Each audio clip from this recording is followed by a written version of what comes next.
My husband walked into our family dinner with my cousin on his arm, introducing her as his girlfriend to everyone. 20 minutes later, he was staring at divorce papers, his face drained of all color. The look in his eyes when he realized I knew everything? Priceless. The dining room in my parents' home had always been a place of warmth and celebration.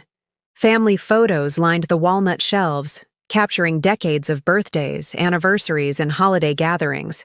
The antique chandelier, a wedding gift from my grandmother, cast a soft golden glow over the mahogany table, polished to perfection for our annual spring reunion. Before we jump back in, tell us where you're tuning in from, and if this story touches you, make sure you're subscribed, because tomorrow I've saved something extra special for you. I stood by the window, my fingers absently tracing the delicate lace curtains as I watched the driveway for approaching cars. My heart wasn't racing anymore. That phase had passed days ago when I discovered the truth. Now, a strange calm had settled over me, the kind that comes after a storm when everything is broken but oddly peaceful. "Ruby, is everything all right?" My mother Rita's voice came from behind me, gentle and concerned. She'd noticed something was off the moment I arrived early to help with preparations, my usual enthusiasm replaced by quiet determination. "Everything's fine, Mom," I replied, turning, to face her with a practiced smile. I'd perfected that smile over the past 5 years of marriage to Blake. Outwardly serene while inside, pieces of myself were slowly chipping away. Rita studied my face, unconvinced. After 30 years as a high school counselor, she could spot emotional armor from a mile away. "You know you can tell me anything, sweetheart." For a moment, I considered confessing everything. About finding the messages, the late-night calls, the lipstick that wasn't mine. About discovering that my husband had been having an affair with my cousin Jessica for the past 8 months. About the manila envelope tucked discreetly in my purse by the coat rack, containing documents that would end my marriage within the hour. Instead, I simply nodded. "I know, Mom. Let's make sure everything's ready. They'll be here soon." The "they" hung in the air between us. Rita didn't know that Blake and Jessica would be arriving together, that my husband had decided today was the day to bring his affair into the open, assuming I was still in the dark. He thought I'd be blindsided at this dinner. He had no idea. I was 3 steps ahead. I moved to the dining table, meticulously adjusting the placement of each fork, knife, and spoon. 14 settings for 14 people. My parents, Blake's parents, my brother Kenneth and his wife, Blake's sister Gemma and her husband, my elderly aunt and uncle, my cousins Jenna and Jessica, and of course Blake and me. One big happy family, except 4 of these people had been keeping a secret. Jessica, obviously. Blake, without question. But also Jenna, Jessica's sister, who had known about the affair for months and said nothing. And Gemma, Blake's sister, who had covered for him on countless occasions when he claimed to be working late. The betrayal ran deeper than just my marriage. The doorbell rang, sending a jolt through my body despite my preparation. I took a deep breath, smoothing the front of my navy blue dress, Blake's favorite, and tucking a strand of hair behind my ear. The manila envelope seemed to pulse with energy from inside my purse. "Just a little longer." "I'll get it," I called out, moving toward the entryway with measured steps. Through the frosted glass panels of the front door, I could make out 2 silhouettes standing close together. Too close. My hand hesitated on the doorknob for just a second before I pulled it open, my smile firmly in place. "Hello," I said, my voice steady. Blake stood there, his arm casually wrapped around Jessica's waist. My cousin, 3 years younger than me, with the kind of effortless beauty I'd always secretly envied, had the decency to look uncomfortable, her eyes darting everywhere but my face. Blake, however, met my gaze with a strange mix of defiance and apology. "Ruby," he said, his voice carrying a rehearsed quality. "We need to talk." I stepped aside, allowing them into the house. "Yes, I agreed. We certainly do. Everyone's almost here. Blake's eyebrows rose slightly, confused by my calm demeanor. He had expected tears, accusations, a scene at the door. My composure threw him off balance, the first crack in his carefully orchestrated plan. As they moved past me into the house, I caught the faint scent of Jessica's perfume, the same one I had given her for Christmas last year. The irony wasn't lost on me. My mother emerged from the kitchen, stopping abruptly at the sight of Blake and Jessica together. Her eyes widened, darting between them, then to me, questions forming on her lips. "Mom," I said before she could speak. "Blake has something. He wants to share with everyone over dinner. We should wait until everyone's here." Rita's gaze hardened as she looked at Blake, maternal instinct kicking in. In that moment, I knew she understood exactly what was happening, and I felt a surge of gratitude for the unconditional support I saw in her eyes. "Of course," she said, coolly. "Dinner will be ready in 20 minutes. Blake, why don't you and Jessica wait in the living room? The others should be arriving shortly." As they moved away, Rita pulled me aside, her voice a whisper. "Ruby, what's going on? Are you okay?" I squeezed her hand reassuringly. "I will be, Mom. I promise. I've got this under control." And I did. For the first time in years, I felt completely in control of my life. The weight of suspicion and uncertainty had been lifted the moment I discovered the truth.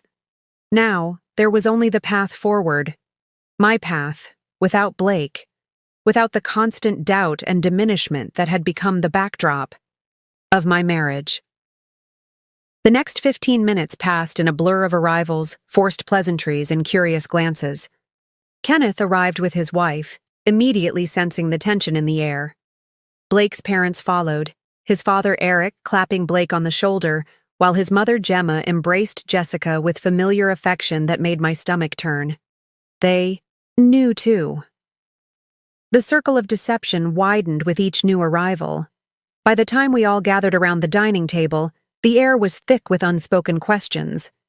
I took my seat at one end, opposite my father, who always presided at family gatherings. Blake hesitated before sitting beside me, Jessica taking the chair next to him instead of her usual place across the table. A visible declaration. As my father began the traditional blessing of the meal, I reached for my purse beside my chair, my fingers closing around the manila envelope. The moment of truth was approaching, and with it, my liberation. I'd always been the steady one, the planner, the woman with the 5-year roadmap and color-coded calendar. Ruby Edwards, née Montgomery, raised in a middle-class neighborhood, in Lakeside, where my parents had lived in the same 2-story colonial for over 30 years. The house with the blue shutters and the oak tree in the front yard, where my father had built a swing that still hung there, faded but sturdy, like the family values they had instilled in me. At 33, I had built a life that looked perfect from the outside. A respected position as the head librarian at Lakeside Community College. A charming craftsman home in a good neighborhood. A husband of 5 years who worked as an architect at one of the city's most prestigious firms. We were the couple friends, pointed to and said, "They've got it all figured out." What they didn't see were the cracks forming beneath the polished surface. The way Blake's ambition had gradually twisted into something darker, more selfish. The way his compliments had evolved into subtle criticisms, always delivered with a smile. "You look nice today, Ruby. That dress almost makes you look as young as you did when we met." Or, "Good job on that presentation for the library fundraiser. Maybe next time try to be a little more engaging, though. You tend to lose people's attention." Little by little, those comments had chipped away at my confidence, my sense of self. I'd started to see myself through his critical lens, as somewhat inadequate, always falling slightly short of expectations. I'd begun dressing differently, speaking differently, even thinking differently, all in an effort to meet Blake's ever-shifting standards. Preparing and narrating this story took us a lot of time, so if you are enjoying it, subscribe to our channel. It means a lot to us. Now back to the story. My father offered the bowl of mashed potatoes to me, pulling me back to the present moment. Ruby, would you like to start? I accepted the bowl, spooning a small portion onto my plate before passing it to Blake. Our fingers brushed during the exchange, and I felt nothing. Not anger, not hurt, not love. Just nothing. It was both liberating and terrifying to realize how completely my feelings for him had died. So, my father continued, oblivious to the tension humming through the room. How's the new project coming along, Blake? The Riverside development? Blake cleared his throat, setting down his water glass. It's going well, actually. We've just secured the additional funding we needed. Construction should begin next month. That's wonderful news, my mother said, her smile not quite reaching her eyes. Your firm must be pleased. They are, Blake replied, his confidence returning as he discussed his work. In fact, I've been put in charge of the entire East Wing design. It's a significant responsibility. I watched him as he spoke, animated and engaging. This was the Blake I had fallen in love with 8 years ago, passionate about his work, charming, focused. We'd met at a mutual friend's gallery opening. I was there supporting my college roommate whose photographs were being featured. He was there because he appreciated good architecture and design. He'd approached me as I was studying a particularly striking black and white cityscape. It's all about the negative space, he'd said, standing close enough that I could smell his cologne. The photographer understands that what isn't there is just as important as what is. I'd been intrigued by his insight, by the intensity in his hazel eyes. We'd spent the rest of the evening discussing art, architecture, and our shared love of mid-century design. By the end of the night, I'd given him my number, something I rarely did. By the end of the month, we were inseparable. The Blake sitting beside me now, casually discussing his career achievements while his hand occasionally brushed against my cousin's arm, was a stranger wearing my husband's face. And what about you, Jessica? Kenneth asked, his tone deliberately casual, though. His eyes were sharp. My brother had always been protective of me, and I suspected he'd picked up on the unusual dynamics at the table. I heard you've been spending a lot of time in the city lately. Jessica flushed slightly, glancing at Blake before answering. Yes, I've been consulting on some interior design projects. It's been keeping me busy. Interior design? My mother echoed, her eyebrow raised. I thought you were working at that marketing firm. I am, Jessica replied quickly. This is just a side project. With Blake's firm, right? I interjected, my voice calm despite the accelerated beating of my heart. You've been helping with the Riverside development. A moment of silence fell over the table. Blake's parents exchanged glances. Jenna suddenly became very interested in cutting her roast beef into perfectly equal pieces. That's right, Blake finally said, his voice steady but his fingers tightening around his fork. Jessica has a great eye for design. She's been an invaluable asset to the project. I'm sure she has, I replied, taking a sip of my water. The conversation shifted to safer topics. The unseasonably warm spring, Kenneth's new position at the hospital, my aunt's upcoming cataract surgery. But the undercurrent remained, electric, and unavoidable. Everyone was waiting for the other shoe to drop. I thought about the night I discovered the truth. It had been so ordinary, so mundane. Blake was working late, as he often did. I was reorganizing our home office, a task I'd been putting off for months. The drawer of his desk had stuck, and when I pulled it open with extra force, several items tumbled out, including his personal tablet. It hadn't been a deliberate invasion of privacy. The device had lit up when it fell, displaying a message preview from Jessica. Just a fragment, but enough. Miss you. Can't wait until... I'd stared at those words, my mind racing to find an innocent explanation. Perhaps they were discussing a surprise for me? A family event? But deep down I knew. The suspicion that had been growing in the back of my mind for months suddenly crystallized into certainty. I'd unlocked his tablet. He'd always used my birthday as his password, a fact that now seemed like a cruel joke, and found hundreds of messages spanning back 8 months. Photos. Plans to meet. Intimate conversations about their future together. Discussions about how and when to tell me. I hadn't cried. I hadn't screamed or thrown things or called him in a rage. Instead, I'd methodically documented everything, taking screenshots, saving them to my secure cloud storage. Then I'd carefully replaced the tablet exactly as I'd found it and continued, organizing the office as if my world hadn't just imploded. The next morning, I'd called a lawyer.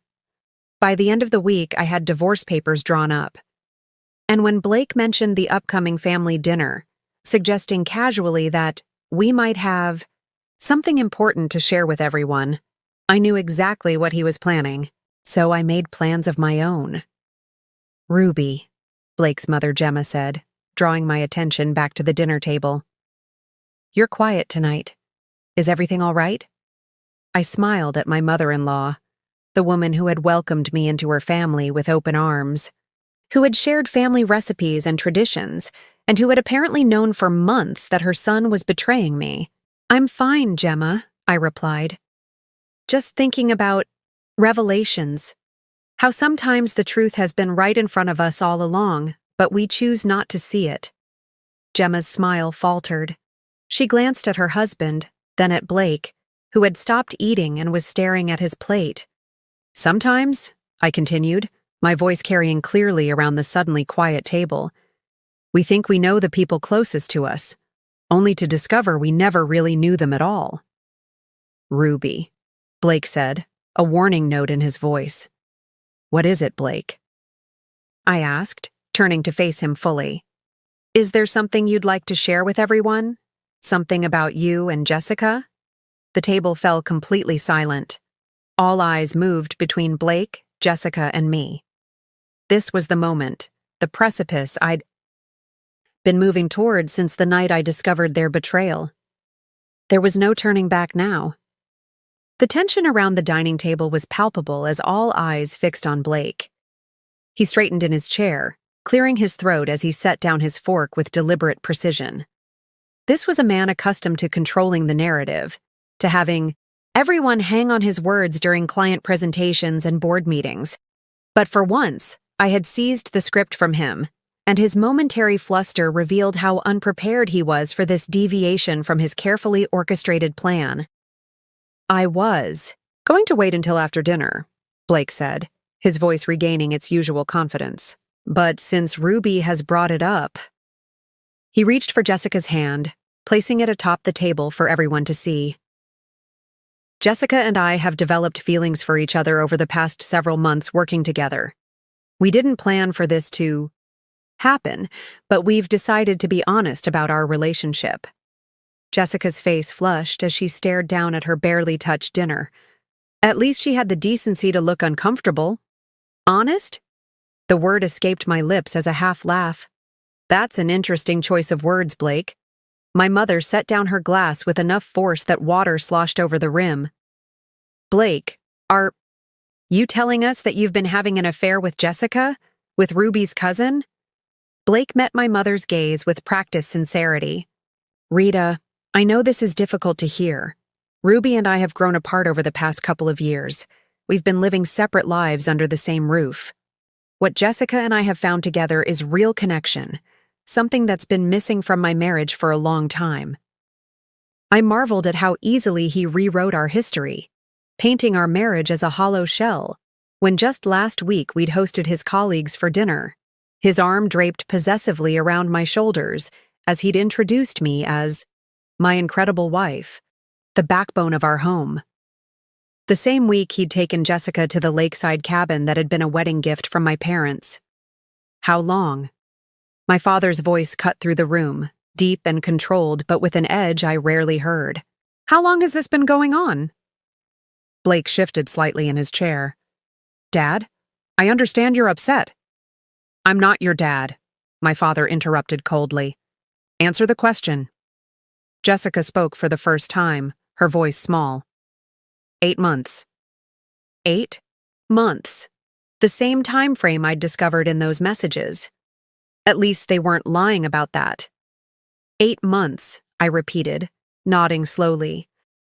8 months during which Blake and I celebrated our 5th anniversary, during which we discussed starting a family, during which we attended Jessica's birthday party, together, and I gave her that perfume she's wearing right now. Jenna, Jessica's sister, suddenly looked ill. She had known all along. I'd seen the messages between them where Jessica had confided in her, where Jenna had offered advice on how to break it to Ruby gently. Yet she'd sat across from me at our monthly family brunches, smiling and chatting about summer vacation plans as if she wasn't harboring this secret. Ruby, Blake's voice softened as he turned to me, adopting the sympathetic tone he used with difficult clients. I never meant to hurt you. These things, they just happen sometimes. People change. They grow apart. I think deep down, you felt it too. 5 years earlier, I might have believed him. 3 years earlier, I might have blamed myself, wondering what I'd done wrong, how I'd failed to keep his interest. 1 year earlier, I might have broken down in tears, begging him to reconsider, to give our marriage another chance. But the Ruby sitting at the table that evening was not the same woman who had walked down the aisle in a lace gown with stars in her eyes. That Ruby had gradually disappeared, eroded by 1,000 small moments of dismissal, of subtle undermining, of being made to feel that her thoughts and feelings were somehow less valid than his. The Blake I married had been charming, attentive, passionate about his work but equally invested in our relationship. He brought me coffee in bed on Sunday mornings. He listened attentively when I talked about my work at the library. He made plans for our future that always included we and us and our. But somewhere along the way, things had shifted. The change was so gradual I barely noticed it happening. The Sunday coffees became less frequent, then stopped altogether. My stories about work were interrupted with his more important projects. Our future plans became his career trajectory, with my role reduced to supportive spouse. What exactly did you think would happen tonight, Blake? I asked, genuinely curious. You bring my cousin to my parents' house, announce you're leaving me for her, and then what? We all enjoy dessert together? Blake's jaw tightened. This wasn't going according to his script. I thought we could discuss this like adults, Ruby. I was planning to tell you privately before dinner, but you arrived early and were busy with preparations. How considerate of you, I replied. And where were you planning to have this private conversation? In my parents' guest bathroom? Or perhaps in the garden where we took our engagement photos? Jessica shifted uncomfortably beside him. Maybe we should continue this another time, she suggested quietly. This is a family dinner and what exactly do you think you are, Jessica? Kenneth interjected, his patience visibly fraying. You are family. Our cousin. Ruby's cousin. Did that not factor into your decision at any point during these 8 months? Jessica flinched as if she'd been slapped. Tears welled in her eyes, and for a brief moment, I almost felt sorry for her. Almost Blake's mother finally broke her silence. Blake, this isn't how we raised you, she said, disappointment evident in her voice. You've handled this terribly. Mom, please, Blake replied, exasperation creeping into his tone. I'm trying to do the right thing by being honest now. Now? My father's laugh was hollow. After 8 months? That's not honesty, son. That's damage control because you got caught. I didn't get caught, Blake insisted, glancing at me with sudden suspicion. Ruby and I have been having problems for a long time. This isn't about Jessica. This is about our marriage not working anymore. It was always the same with Blake. Reframe the narrative, shift the blame, make it seem like circumstances beyond his control had forced his hand. In his mind, he was always the reasonable one, the victim of others' emotions or expectations. I'd watched him do it for years with clients, with colleagues, with friends. I just never thought I'd be on the receiving end of his manipulations so blatantly. "Our marriage not working anymore," I repeated thoughtfully. "Is that the phrase you settled on? Not, 'I betrayed my wife with her cousin,' or 'I've been lying to everyone for the better part of a year'?" "Ruby, you're making this more difficult than it needs to be," Blake said, his patience visibly thinning. "People fall out of love. Marriages end. It happens every day." "You're right," I agreed, surprising him. "It does happen every day. In fact, it's happening right now." This was it, the moment I'd been planning for since discovering those messages. I reached down beside my chair for my purse, feeling the weight of the manila envelope inside. 5 years of marriage reduced to legal documents and signatures. Blake's eyes followed my movement, a flicker of uncertainty crossing his face. This wasn't part of his plan. In his version of tonight's events, he would reveal his relationship. With Jessica, I would be stunned and emotional, and he would magnanimously offer to give me time to process. He would appear reasonable while I appeared hysterical. He would control the narrative while I struggled to catch up. But I was already 5 steps ahead of him. And for the first time in our marriage, Blake was about to discover what it felt like to be completely blindsided. The dining room fell silent as I pulled the manila envelope from my purse. It made a soft thud as I placed it on the table between the roast beef and mashed potatoes. Blake's eyes fixed on it, his expression shifting from confusion to dawning comprehension. "What is that?" he asked, though I could tell from the sudden pallor of his face that he already suspected. "Why don't you open it and find out?" I suggested, my voice remarkably steady despite the thundering of my heart. For a moment, no one moved. The only sound was the gentle ticking of my mother's antique grandfather clock in the hallway, marking the seconds of this suspended moment. Then slowly, Blake reached for the envelope, his fingers hesitating before finally grasping it. I watched as he opened the flap and slid out the documents, their crisp, official letterhead stark against the warm wood of the dining table. His eyes scanned the first page, widening slightly as they reached the bold heading. "Petition for dissolution of marriage." "Divorce papers," he said flatly, looking up at me with genuine shock. "You filed for divorce." 3 days ago, I confirmed. "My lawyer said you should be officially served next week, but I thought this would be more efficient, given our gathered audience." Jessica leaned over to look at the papers, her hand flying to her mouth. "Blake, did you know about this?" He shook, his head slowly, still staring at me as if seeing me for the first time. "No," he said quietly. "I had no idea." My father cleared his throat. "Perhaps we should give you two some privacy to discuss this." "That won't be necessary, Dad," I said, never taking my eyes off Blake. "There's nothing to discuss that can't be said in front of everyone. After all, Blake and Jessica were planning to announce their relationship tonight. I'm simply adding my own announcement to the agenda." Blake shuffled through the papers, his architectural precision reasserting itself as he methodically reviewed each page. "You've already divided our assets," he noted, his voice tight with disbelief. "You've outlined custody arrangements for the dogs. You've even—" He paused, swallowing hard. "You've even specified that I can keep the lakeside cabin if I buy out your half of its value." "My lawyer thought it was best to be thorough," I explained. "It should make for a cleaner break.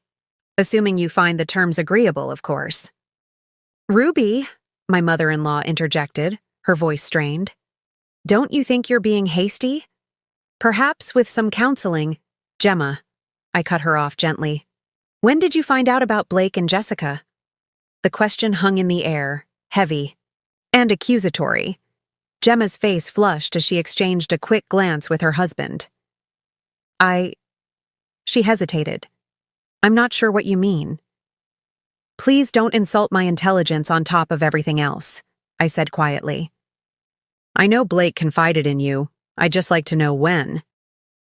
After a moment's hesitation, Gemma sighed. About 4 months ago. But Ruby, he was confused, and we advised him to end things with Jessica and recommit to your marriage. Obviously, that advice didn't take, Kenneth muttered. Blake ignored his comment, still staring at the divorce papers. How did you find out? He finally asked. About Jessica and me. How long have you known? Does it matter? I countered. Yes, he insisted, looking up at me. It matters to me. I considered deflecting again, but something in his expression, perhaps genuine curiosity rather than his usual strategic probing, made me decide to tell him the truth. 3 weeks ago, I said. I found your messages while organizing the office, all of them, including the ones where you discussed the Riverside apartment you've been furnishing together, the ones where you planned weekend getaways while telling me you were at business conferences, the ones where you complained about how stifling your marriage had become. Jessica blanched, no doubt remembering the specific content of some of those exchanges. Blake's father shifted uncomfortably in his chair, while Jenna seemed to find her water glass utterly fascinating. I see, Blake said after a moment, setting the papers down carefully. And you've been planning this ambush ever since. There, it was, the first attempt to reframe, to make me the villain in his narrative. Classic Blake. Ambush? I repeated, raising an eyebrow. That's an interesting characterization from the man who brought his girlfriend to a family dinner to announce he was leaving his wife. I was trying to be respectful, Blake insisted, his voice rising slightly. I wanted to tell you privately first, but then planned to be honest with everyone, rather than hiding or sneaking around anymore. A bitter laugh escaped me before I could stop it. Respectful? You've been sneaking around for 8 months, Blake. With my cousin. In what universe is any of that respectful? Blake's jaw tightened, a familiar sign that his patience was wearing thin. He'd always hated being challenged, especially publicly. You know what I mean, Ruby? I was trying to handle this with dignity. Whose dignity? My father asked sharply. Certainly not my daughter's. Sir, with all due respect, this is between Ruby and me, Blake replied, his professional demeanor slipping back into place. We've grown apart. These things happen. I never intended to hurt anyone. I studied him, this man I had loved, trying to see if he genuinely believed his own words or if he knew he was spinning fiction. It was hard to tell. Blake had always been skilled at convincing himself of whatever narrative best served his interests. You know what the saddest part is? I said finally. I don't even think you're lying right now. I think you've convinced yourself that this was somehow inevitable, that you had no agency in it, that it just happened. As if having an affair with my cousin for 8 months was something that occurred to you rather than something you actively chose, day after day. Ruby, Jessica began, but I cut her off with a raised hand. No, Jessica. You don't get to speak right now.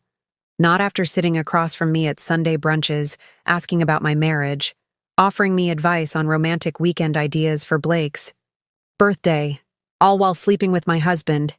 You've said quite enough over the past 8 months. Jessica's face crumpled, tears spilling down her cheeks. But I felt nothing.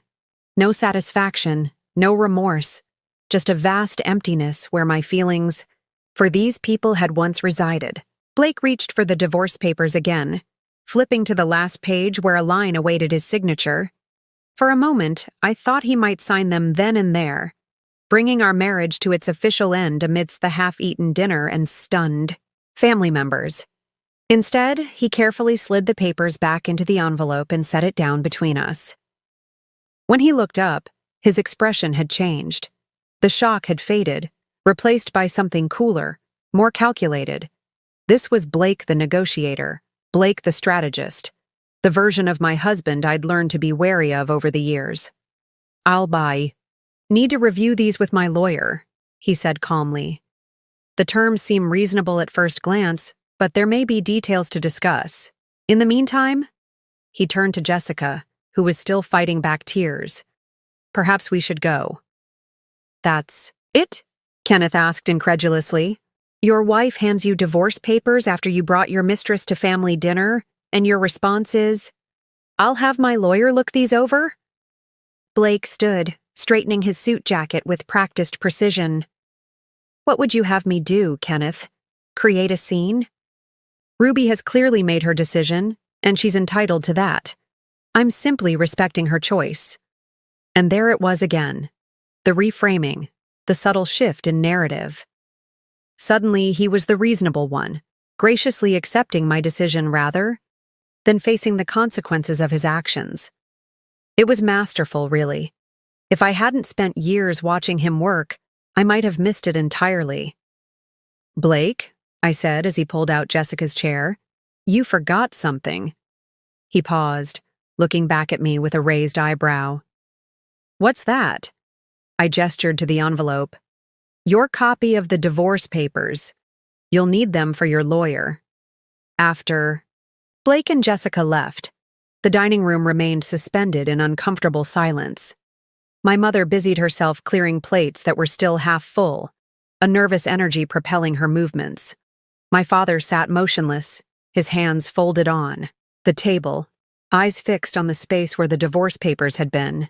Kenneth had stepped outside to get some air, though I suspected he was more likely calling his wife to fill her in on the evening's dramatic turn.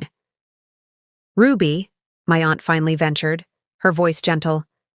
Are you all right, dear? Was I all right? It seemed like such a simple question, yet I found myself unable to formulate a coherent answer.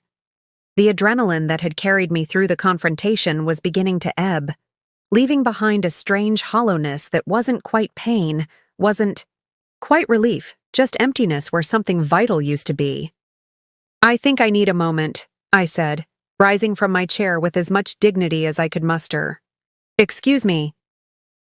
I made my way upstairs to my old bedroom, preserved like a time capsule from my high school and college years. Academic trophies still lined the bookshelf. Faded photographs of long-ago friends were still tucked into the frame of the mirror. The twin bed was still covered with the purple quilt my grandmother had made for my 16th birthday. Closing the door behind me, I sank onto the edge of the bed, finally allowing my carefully constructed facade to crumble. My hands, steady, throughout dinner, now trembled as I pressed them against my face. The tears I'd been holding back didn't come, though. Instead, I felt a strange detachment, as if I were observing someone else's life falling apart rather than my own. I glanced, around the room, at the artifacts of a younger Ruby who had dreamed of love that looked nothing like what my marriage had become. That Ruby had believed in partnership, in mutual respect, in growing together rather than apart. She had trusted that love when real didn't fade or transform into whatever twisted thing Blake had offered in its place. My phone buzzed in my pocket. A text from Blake. We need to talk. Just the two of us. This isn't how this should end. I stared at the message, noting how perfectly it encapsulated Blake's approach to our entire relationship. We need to talk. Not I'm sorry, or I was wrong, or any acknowledgement of the pain he'd caused. Just the assumption that if he could get me alone, he could control the narrative once more. This isn't how this should end. As if there were a proper protocol for concluding a marriage destroyed by betrayal. As if my deviation from his script was the true offense, rather than his 8-month affair with my cousin. I didn't respond, instead setting the phone face down on the nightstand. Blake had monopolized enough of my emotional energy. I wouldn't give him a single moment more tonight. A soft knock at the door pulled me from my thoughts. Ruby? It's Mom. May I come in? Yes, I called, straightening my posture and tucking a TI strand of hair behind my ear, reflexive gestures of composure that seemed pointless now. Rita entered, carrying 2 steaming mugs of tea. She set them on the nightstand and sat beside me on the bed, close enough for comfort, but not so close as to crowd me. My mother had always understood the delicate balance of support and space. Chamomile. With honey? She said, nodding toward the mugs. Just like when you were little and had a bad day at school. A smile tugged at my lips despite everything. Some things never change. And some things do, she replied, her voice gentle but firm. Sometimes they have to. We sat in silence for a moment, the familiar scent of chamomile filling the room. Outside, I could hear muffled voices as the remaining dinner guests presumably discussed the evening's revelations. I wondered what consensus they were reaching, whose side they were taking, whether any of it really mattered anymore.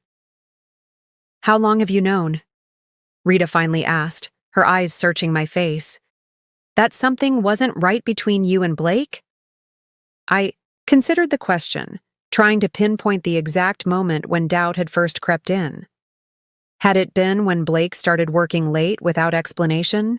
When he began criticizing my clothes, my friends, my interests? When intimacy became rare, then perfunctory, then non-existent? I think part of me has known for at least a year, I admitted. But I kept making excuses, blaming his stress at work, or my own insecurities. It was easier than facing the truth. Rita nodded, understanding in her eyes. "And Jessica? When did you suspect her involvement?" "I didn't," I said simply. "Not until I found the messages. That part was unexpected." My mother's face tightened, anger flickering across her features. "Of all people, your own cousin, in our home, at our family gatherings, all this time." "Mom," I interrupted gently, "it doesn't matter who it was. If it hadn't been Jessica, it would have been someone else. The problem wasn't her, it was Blake. It was our marriage." It was a realization that had crystallized for me during those sleepless nights after discovering the affair. Jessica's betrayal hurt, of course. The family complications made everything messier, more painful. But ultimately, she was a symptom, not the disease itself. The real illness had been growing in my marriage long before she entered the picture. "You're right," Rita conceded after a moment. "But that doesn't make what she did any less despicable." I reached for my mug, letting the warmth seep into my palms. "No, it doesn't. But focusing on her betrayal feels beside the point now. I'm more concerned with how I didn't see what was happening in my own marriage, how I let things deteriorate so badly without confronting them. You can't blame yourself for his choices, Ruby." "I'm not," I assured her. "Blake's actions are his, responsibility alone. But I am responsible for how long I allowed myself to be diminished, for how much of myself I surrendered trying to be what he wanted." Rita's eyes glistened with unshed tears. "When did that start? The diminishment?" The question struck me with unexpected force. When had it started? Not all at once, certainly. There had been no single moment I could point to and say, that's when I began to disappear. It had been gradual, insidious. "I think it started with small things," I said slowly, memories surfacing. Comments about my clothes being too conservative, suggestions that my job was less important than his, jokes at my expense when we were with friends that I laughed off because I didn't want to seem oversensitive. I took a sip of tea, organizing my thoughts. Then it progressed to bigger things. He started making decisions without consulting me. Financial. Choices, vacation plans, even which friends we'd maintain relationships with. If I objected, he'd make me feel irrational or difficult. "Why didn't you say something?" my mother asked, her voice pained. "To me? To your father? To anyone?" I smiled sadly. Because I was embarrassed. Because admitting there were problems meant acknowledging that the life I'd been presenting to everyone, this perfect marriage, this perfect partnership, was a facade. And because part of me believed I really was the problem, That if I could just be better, more supportive, more understanding, things would improve. Oh, Ruby, Rita sighed, reaching for my hand. You've always been so independent, so strong-willed. I never imagined you could be made to feel that way. Neither did I admitted. But it happens so slowly you hardly notice. By the time you realize what's happening, you're already lost. We fell silent again, the weight of my words settling between us. Downstairs, I could hear the front door opening and closing as guests presumably departed. The evening thoroughly ruined by Blake's revelation and my countermove with the divorce papers. What happens now? My mother finally asked. It was the question I'd been asking myself for 3 weeks ever since finding those messages. What happens after you dismantle the life you've spent 5 years building?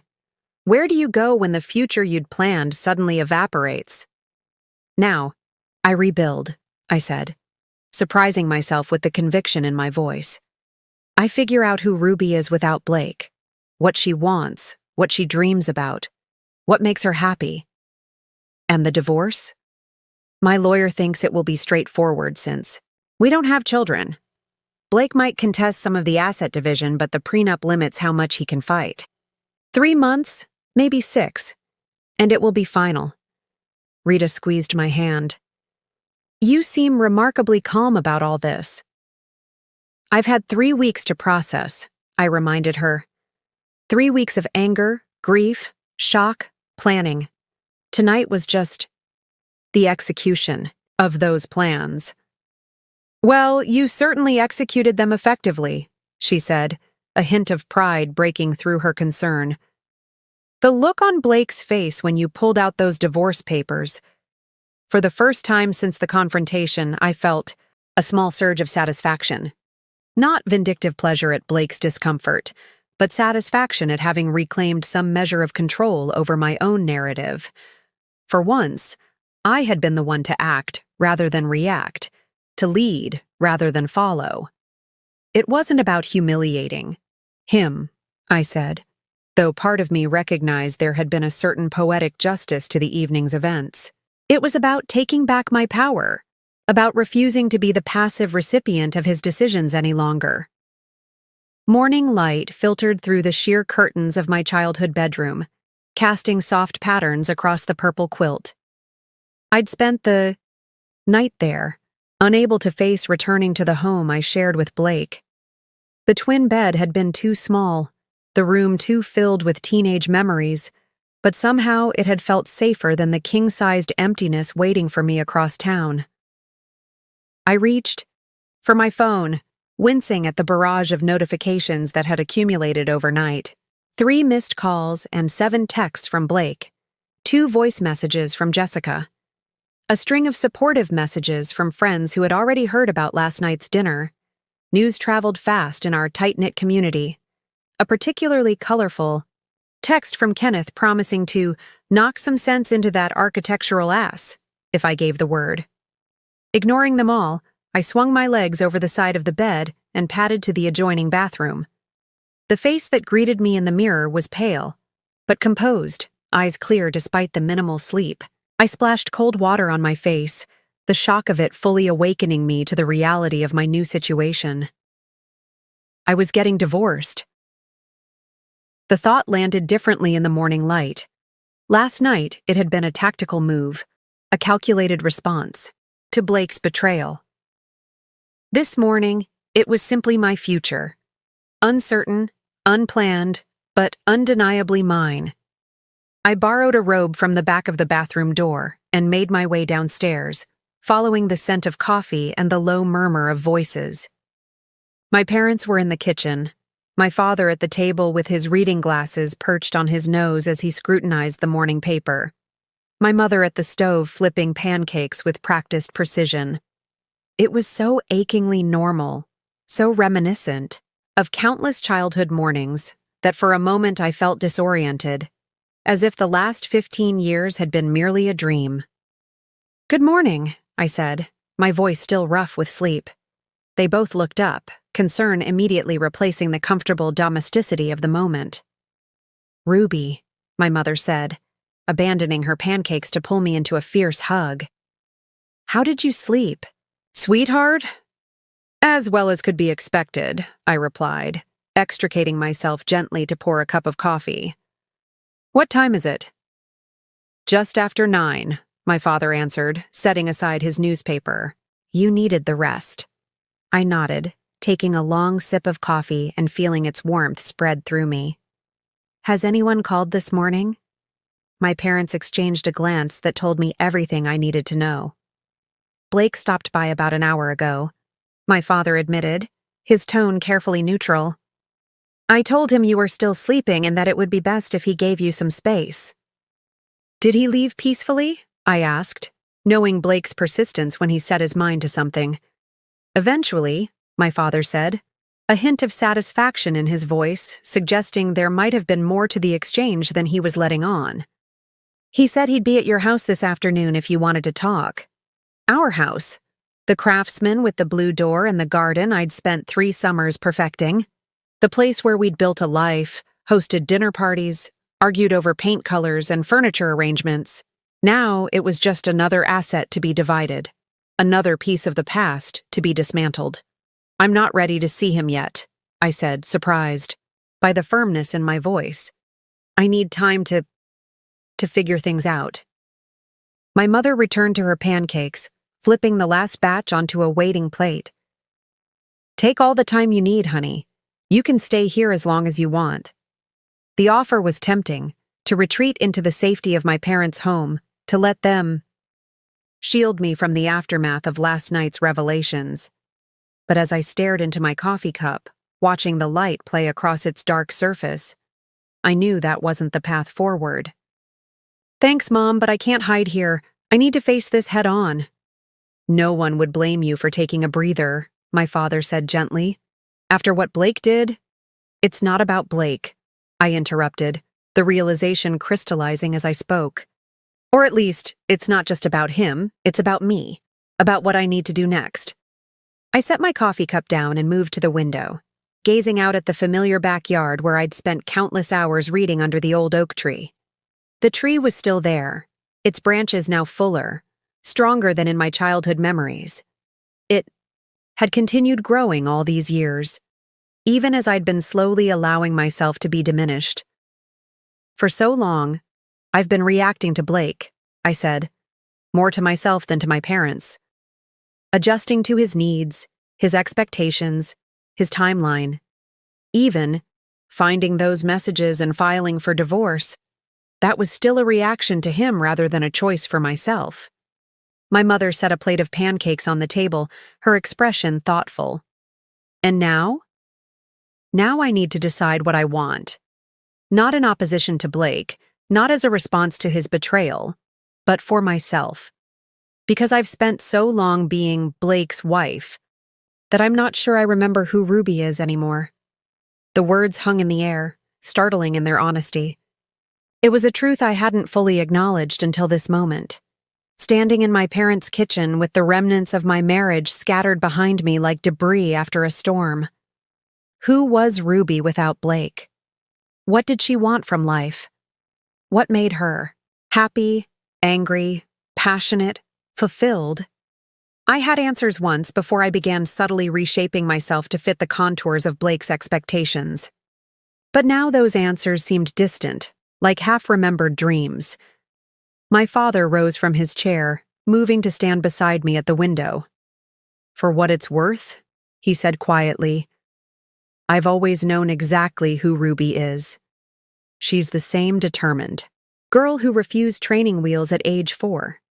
The same stubborn teenager who applied to 7 colleges even though her heart was set on just one. The same compassionate woman who reads to nursing home residents every Thursday afternoon because, and I quote, "stories matter most to those who can no longer tell their own."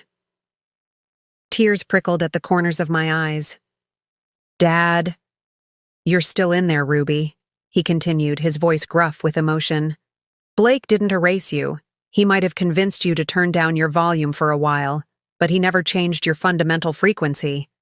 The metaphor was so perfectly my father, A retired radio engineer who had always spoken about people as if they were broadcasting signals, that a laugh escaped me, watery but genuine. "Your father's right," my mother added, joining us by the window. "You just need to readjust your tuning, find your true signal again." I looked between them, these two people who had loved me consistently, unconditionally for 33 years, who had watched me grow, stumble, succeed, fail, and keep moving forward, who had never once suggested I make myself smaller to accommodate someone else's ego. I think," I said slowly, "I need to get away for a while. Not to hide, but to find some perspective, some quiet to hear myself think." "The cabin," my mother suggested immediately. "Your great-aunt's place in the mountains. It's been empty since she moved to Arizona last year. The family cabin. A simple, rustic structure nestled in the mountains about 3 hours north. I'd spent summers there as a child, and a few weekends in recent years when life in the city became too hectic. It was isolated but not remote, peaceful but not desolate. Perfect. That's actually a really good idea, I admitted. I could take a week off work, bring some books, do some thinking." "When would you go?" my father asked. I considered the question, mentally reviewing my work calendar, the pending divorce proceedings, the lease on my house that would need attention soon. "Today," I decided, the word landing with unexpected certainty. "I'll go today." My parents exchanged surprised glances. "Today?" my mother echoed. "But don't you need to pack? Make arrangements at work? Talk to your lawyer?" "I can pack in an hour. I have vacation days accumulated. My lawyer doesn't need me physically present for at least 2 weeks." The plan was forming rapidly now, each piece falling into place with satisfying clarity. "And, most importantly, I need to be somewhere Blake can't find me while I sort through all of this." My father nodded slowly, understanding dawning in his eyes. "You're afraid he'll try to change your mind?" It wasn't a question, but I answered anyway. "Not afraid, exactly. I know I won't take him back, not after this. But Blake has always been persuasive. He knows exactly which emotional levers to pull, which insecurities to exploit. I'd rather not subject myself to that right now." "Then it's settled," my mother said with characteristic decisiveness. "I'll call Maureen to make sure the cabin's stocked with essentials. Your father can drive you up this afternoon." "Mom, I can drive myself." "Of course you can," she interrupted, already reaching for her phone. "But humor me. Let your father drive you, just this once. He'll bring your car back here so Blake won't know where you've gone if he comes looking." The protective instinct behind her words both touched and amused me. My mother, the former high school English teacher with a spine of steel, was ready to orchestrate an entire covert operation to shield me from my soon-to-be ex-husband. "All right," I conceded. "Dad can drive me, but first I need to go home and pack." And I hesitated, realizing what that meant. And potentially face Blake. My father's expression hardened. "I'll come with you." "We both will," my mother added, firmly. The drive to my house, our house, was silent, the weight of anticipation making conversation impossible. My father drove with both hands firmly on the wheel, his usual relaxed posture replaced by a vigilant stiffness. My mother sat in the back seat, one hand resting reassuringly on my shoulder. Their protective energy surrounded me like a shield as we pulled into the driveway of the craftsman home Blake and I had purchased 3 years ago. To my immense relief, Blake's sleek black Audi was nowhere in sight. Perhaps he'd given up waiting for me after my father had turned him away earlier. Or perhaps he was holed up at Jessica's apartment, strategizing his next move. Either way, his absence was a gift I hadn't dared hope for. "He might still show up," my father warned as he cut the engine. "Your mother and I will be right with you." "I know, Dad," I said, squeezing his hand. "But I need to do this part myself. Could you both wait here? Just for a few minutes while I go in first?" My parents exchanged concerned glances. "Ruby, are you sure?" my mother asked. I nodded. "I need to see it alone. To feel whatever I'm going to feel without worrying about how it affects you, both." After a moment's hesitation, my father nodded. 10 minutes, then we're coming in." "Fair enough," I agreed, stepping out of the car.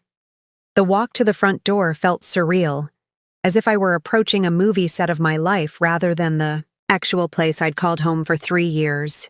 I inserted my key with steady hands, surprised by my own composure, and stepped inside. The house was exactly as I'd left it yesterday morning. Coffee mug in the sink, mail stacked neatly on the entryway table, Blake's running shoes kicked off. By the door. So ordinary, so mundane, that for a moment I questioned whether last night had really happened. Perhaps I'd imagined the whole thing: the dinner, the confrontation, the divorce papers. Perhaps Blake would walk through the door any minute, kiss me hello, and ask about my day as if everything were normal. But the envelope sitting on the kitchen counter, identical to the one I'd presented at dinner, but empty now that Blake had taken the divorce papers, confirmed the reality of my situation. This wasn't a dream or a hallucination. My marriage was over, and I was standing in the wreckage. I moved through the house methodically, gathering essentials for my retreat to the mountains. Clothes, toiletries, the journal I'd been neglecting for months, the stack of books on my nightstand that I'd been meaning to read but never found time for. I worked quickly, efficiently, not allowing myself to linger on memories or sentiment, until I reached the bathroom and saw them side by side on the counter. Blake's expensive shaving cream next to my facial cleanser, his toothbrush touching. Mine in the holder, his towel hanging beside mine on the rack. The casual intimacy of these everyday objects struck me with unexpected force. This was what marriage looked like in its most basic form: the sharing of space, the intertwining of daily rituals, the physical evidence of two lives merged into one. And now I was dismantling it, piece by piece. A sound from downstairs jolted me from my thoughts, the unmistakable click of the front door opening and closing. My parents wouldn't have come in without calling up to me first, which meant, "Ruby?" Blake's voice floated up the stairs, tentative yet insistent. "Your car wasn't at your parents' place. I figured you might be here." I closed my eyes briefly, steadying myself against the bathroom counter. So much for my hope of avoiding this confrontation. "I'm upstairs," I called back, my voice surprisingly strong. "I'm just getting some things." His footsteps on the stairs were measured, deliberate. I stepped out of the bathroom to meet him in the bedroom, refusing to be cornered in a smaller space. Blake appeared in the doorway, still wearing yesterday's clothes, his usually immaculate appearance rumpled from what had clearly been a sleepless night. His eyes were bloodshot, his 5 o'clock shadow now a full stubble. He looked, for the first time since I'd known him, completely undone. "You didn't answer my calls," he said, a note of accusation in his voice. "No," I agreed simply. "I didn't." He ran a hand through his disheveled hair, his gaze moving from my face to the half-packed suitcase on the bed. "You're leaving." It wasn't a question, but I answered anyway.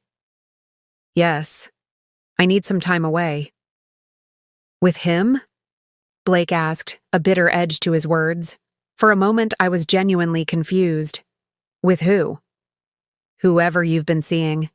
That's what this is really about, isn't it? You found someone else and now you're using Jessica as an excuse to end our marriage?"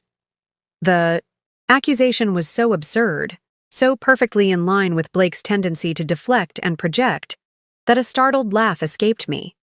"Are you serious right now?" "It makes sense," he continued, warming to his theory. "The sudden divorce papers, the calm way you handled everything last night. You've already moved on." "Blake," I said firmly, "I am not seeing anyone. I didn't cheat on you. You cheated on me. With my cousin. For 8 months. He flinched slightly at the blunt recitation of facts. It wasn't. It's more complicated than that. No, it's really not, I countered, zipping my suitcase closed with finality. It's actually quite simple. You betrayed our marriage. You lied to me repeatedly for the better part of a year. And now you're trying to make this somehow about me. That's not what I'm doing, he protested, moving further into the room. I'm just trying to understand why you're being so cold, so calculated about all this. What did you expect, Blake? Tears? Begging? A complete emotional breakdown? I expected my wife to at least talk to me before serving me with divorce papers in front of my entire family. And I expected my husband not to sleep with my cousin, I shot back. I guess we're both dealing with disappointment. Blake's expression hardened, the vulnerability of a moment ago vanishing behind the familiar mask of controlled displeasure I'd grown to recognize over the years. He moved toward me, stopping just short of invading my personal space. Close enough to be intimidating, but not so close that I could accuse him of threatening me. It was a calculated distance, like everything else about him. You're being unreasonable, he said, his voice dropping to that quiet, intense register he used when he wanted to appear both rational and wounded. I made a mistake, a serious one, yes. But does that really justify ending 5 years of marriage without even attempting to work through it? I held my ground, refusing to step back despite the urge to create more distance between us. 8 months isn't a mistake, Blake. It's a choice you made, day after day. And yes, some choices are irreversible. People overcome affairs all the time, he persisted. Couples go to counseling, they rebuild trust, they come out stronger. Those couples don't involve a husband sleeping with his wife's cousin, I pointed out. And more importantly, those couples actually want to save their marriage. A flicker of genuine hurt crossed his face. And you don't? The simple question hung in the air between us, demanding an answer I hadn't fully articulated even to myself, until this moment. Did I want to save my marriage? Was there anything left worth salvaging from the wreckage of Blake's betrayal? No, I said finally, the truth of it settling into my bones. I don't. Blake took a step back, as if physically struck by my words. You can't mean that. We've built a life together, Ruby. One indiscretion. 8 months is not an indiscretion, I interrupted. And it's not just about Jessica. It's about who you've become, who I've become when I'm with you. What does that even mean? He asked, frustration creeping into his voice. I searched for words to explain the slow erosion of self I'd experienced, the gradual diminishment that had happened so subtly I'd barely noticed until it was nearly complete. Do you remember when we first met? I asked. At that gallery opening? Blake's expression softened slightly at the memory. Of course. You were wearing that green dress with the gold necklace. Your hair was longer then. And I was talking about that photograph, the cityscape with the abandoned building in the foreground, I continued. I was saying how the photographer had captured both decay and possibility in the same frame. He nodded, a faint smile touching his lips. You were so passionate about it. I thought you might be an art critic. That's who I was, Blake. Someone with opinions and passion and a voice. I gestured between us. But somewhere along the way, in this marriage, I stopped being that person. I became smaller, quieter, more careful not to contradict or challenge you. That's ridiculous, he scoffed. You've always been free to express yourself. Have I? When was the last time you actually asked what I thought about something important? When was the last time you listened, really listened, without dismissing or correcting me? Blake opened his mouth to respond, then closed it again, unable to produce a concrete example. The truth is, I continued, I've spent years trying to be the version of me that you wanted. The supportive wife who never questions your decisions. The perfect hostess for your work colleagues. The woman who overlooks your late nights at the office and doesn't make demands on your time or attention. You're making me sound like some kind of monster, Blake protested. I've always supported your career, your interests. As long as they didn't interfere with yours, I finished for him. As long as they didn't require you to make any significant adjustments to your life. Before Blake could respond, the sound of the front door opening echoed from downstairs, followed by my father's voice calling up. Ruby, your 10 minutes are up. Blake's expression darkened. You brought your parents? To our house? They drove me here, I explained, reaching for my suitcase. I'm staying with them for now. This is absurd, he muttered, running a hand through his hair in frustration. You're acting like a child running home to mommy and daddy instead of facing our problems like an adult. The condescension in his tone was so familiar, so predictable that it almost made me laugh. Even now, confronted with the consequences of his own actions, he couldn't resist trying to make me feel immature and irrational. No, Blake, I said calmly. I'm acting like a woman who knows her own worth, who refuses to stay in a marriage with someone who doesn't respect her enough to remain faithful, who's finally setting boundaries after years of having them ignored or dismissed. Footsteps on the stairs announced my parents' approach. Blake glanced toward the hallway, his jaw tightening as he realized our private conversation was about to be interrupted. Where are you going? He asked, his voice lower now, urgent. Your mother said you were taking some time away. Where? That's not your concern anymore, I replied, lifting my suitcase from the bed. The hell it isn't, he snapped, the polished veneer finally cracking to reveal the anger beneath. You're still my wife. I have a right to know where you'll be. You forfeited that right when you started sleeping with my cousin, I said simply. My father appeared in the doorway, his expression carefully neutral but his stance protective. Everything okay in here? Fine, Dad, I assured him. I'm ready to go.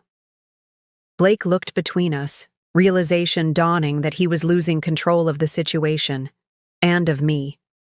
It was a novel experience for him, I imagined, this sensation of powerlessness. Ruby. Please, he said, his tone softening again, pivoting seamlessly from anger to appeal. Just give me a chance to explain everything properly, without an audience. We owe our marriage at least that much. For a brief moment, I felt the familiar pull of his persuasion, the well-practiced sincerity in his eyes, the perfectly calibrated note of humility in his voice. How many times had I yielded to that combination in the past, setting aside my own needs or concerns because he made such a convincing case for his? No, Blake, I said quietly but firmly. The time for explanations was before you decided to betray our marriage, before you brought my cousin to a family dinner to announce you were leaving me, before you made me feel like I was somehow deficient for years. I moved past him toward the door, suitcase in hand.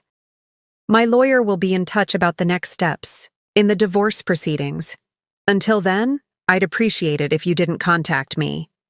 You can't just walk away, he called after me, a note of desperation finally breaking through his controlled facade. We need to talk about this. I paused at the top of the stairs, turning to face him one last time. That's the thing, Blake. For the first time in years, I don't need to do anything you say, and it feels absolutely liberating.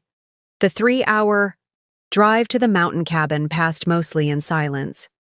My father focused on the winding roads as we climbed higher into the mountains, while I stared out the window at the passing landscape. The urban sprawl gradually gave way to suburbs, then to farmland, and finally to the dense pine forests that signaled our approach to the family's mountain retreat. My mind, however, was still back at the house, replaying my confrontation with Blake. His shifting tactics, from accusation to appeal, from self-righteousness to vulnerability, were so predictable that I could almost chart them on a graph. What surprised me was my own response, the clarity and strength I'd found to resist his manipulations.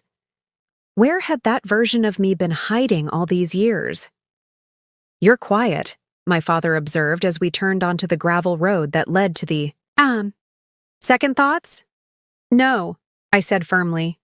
Just processing. It's strange to realize how easily I fell into certain patterns with Blake, how I learned to accommodate his moods, his needs, his expectations, often at the expense of my own. My father nodded thoughtfully. Sometimes we don't notice the water rising until we're nearly drowning. That's exactly it, I agreed. It was so gradual. A small compromise here, a minor concession there. By the time I realized how much of myself I'd surrendered, it seemed easier to keep surrendering than to fight for that lost ground. And now? He asked, glancing at me briefly before returning his attention to the increasingly rugged road. Now, I take it back, I said simply. All of it. Starting with this week. The cabin appeared around the next bend, its weathered cedar exterior blending harmoniously with the surrounding forest. It wasn't large or luxurious, just a sturdy two-bedroom structure with a spacious living area, a modest kitchen, and a wide porch that wrapped around 3 sides. But it represented something I desperately needed. Space to think, to plan, to rediscover the woman I'd been before Blake began reshaping me into his ideal wife. My great-aunt Maureen had lived here year-round, until her arthritis made the isolation impractical. Now she lived in a retirement community in Arizona, and the cabin served as a family retreat. I hadn't visited in over a year. Blake had always preferred more sophisticated vacation destinations, but as we pulled up to the familiar building, I felt a sense of homecoming that had nothing to do with the structure itself, and everything to do with the freedom it represented. "Your mother called Maureen," my father said as he cut the engine. "She had the caretaker stock the fridge and make sure everything's working. You should be all set for at least a week." "Thanks, Dad," I said, squeezing his hand. "For everything, we unloaded my suitcase and a box of additional supplies my mother had insisted on packing, just in case, and carried them into the cabin.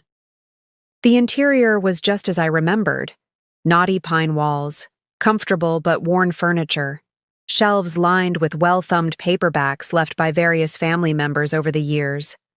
A faint scent of cedar and wood smoke lingered in the air, comforting and familiar. "I should head back before it gets dark," my father said, setting the box on the kitchen counter. "Your mother will want a full report," I smiled, imagining my mother pacing the house, waiting for confirmation that I was safely installed in my mountain sanctuary. "Tell her I'm fine. Better than fine, actually. I think this is exactly what I need right now." My father pulled me into a tight hug. "Call us if you need anything. Anything at all." "I will," I promised. After he left, the silence of the cabin enveloped me completely. No traffic noise, no neighbors, no sound but the gentle rustling of pine needles in the breeze, and the occasional call of a bird.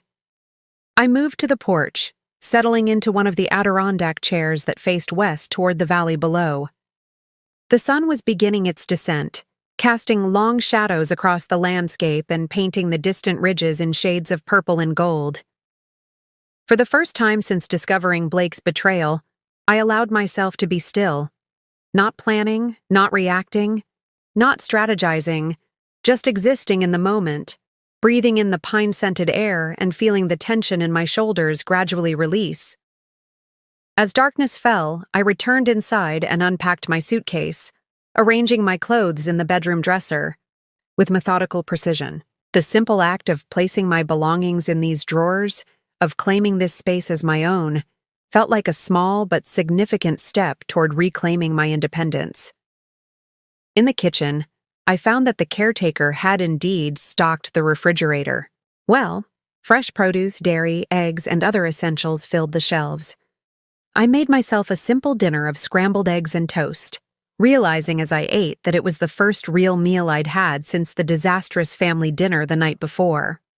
After washing my dishes, I settled on the living room sofa with a legal pad I'd brought along. It was time to be strategic. Blake wouldn't simply accept defeat and walk away. That much was clear from our interaction at the house.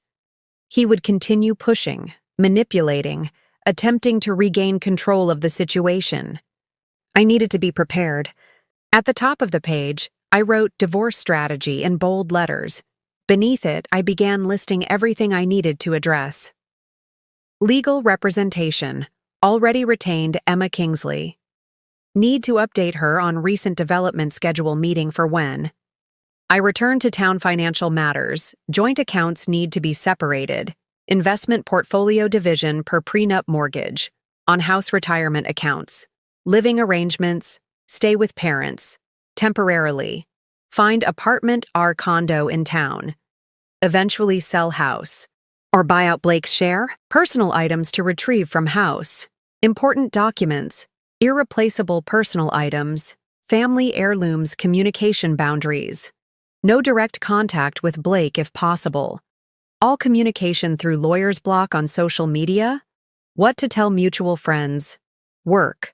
Considerations notify HR of name change back to Montgomery. Address potential gossip questions. Consider timing with upcoming library fundraiser. The list grew longer as I continued to think through the practical aspects of dismantling a 5-year marriage. It was overwhelming but also strangely empowering to see it laid out so clearly. These were concrete steps, actionable items that would move me from Blake's wife back to simply Ruby. When I reached the bottom of the page, I hesitated, then added one final category. Self-rediscovery. What do I want now? What did I set aside for Blake's sake? Who am I beyond this marriage? This last section was both the most important and the most daunting. The practical matters of divorce, while complex and potentially contentious, were ultimately just logistics. But rebuilding my sense of self after years of subtle erosion, that was the real challenge ahead. I stared at the page for a long time, tapping my pen against the last question. Who was I beyond this marriage? The woman who had met Blake at that gallery opening 8 years ago had been confident, opinionated, passionate about literature and art and social justice. She'd had dreams beyond being someone's wife, dreams of writing a novel someday, of traveling to literary landmarks across Europe, of perhaps even pursuing a PhD in library science. Where had those dreams gone?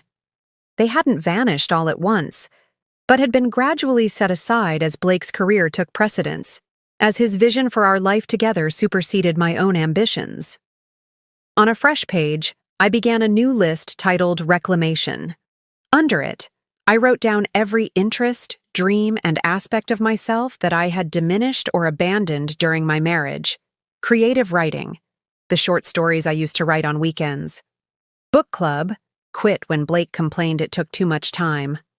Close friendships, especially with Megan and Diane, whom Blake found too negative. Travel preferences, literature-focused rather than Blake's preference for luxury resorts. Personal style, the vintage-inspired clothes Blake thought didn't reflect his professional image.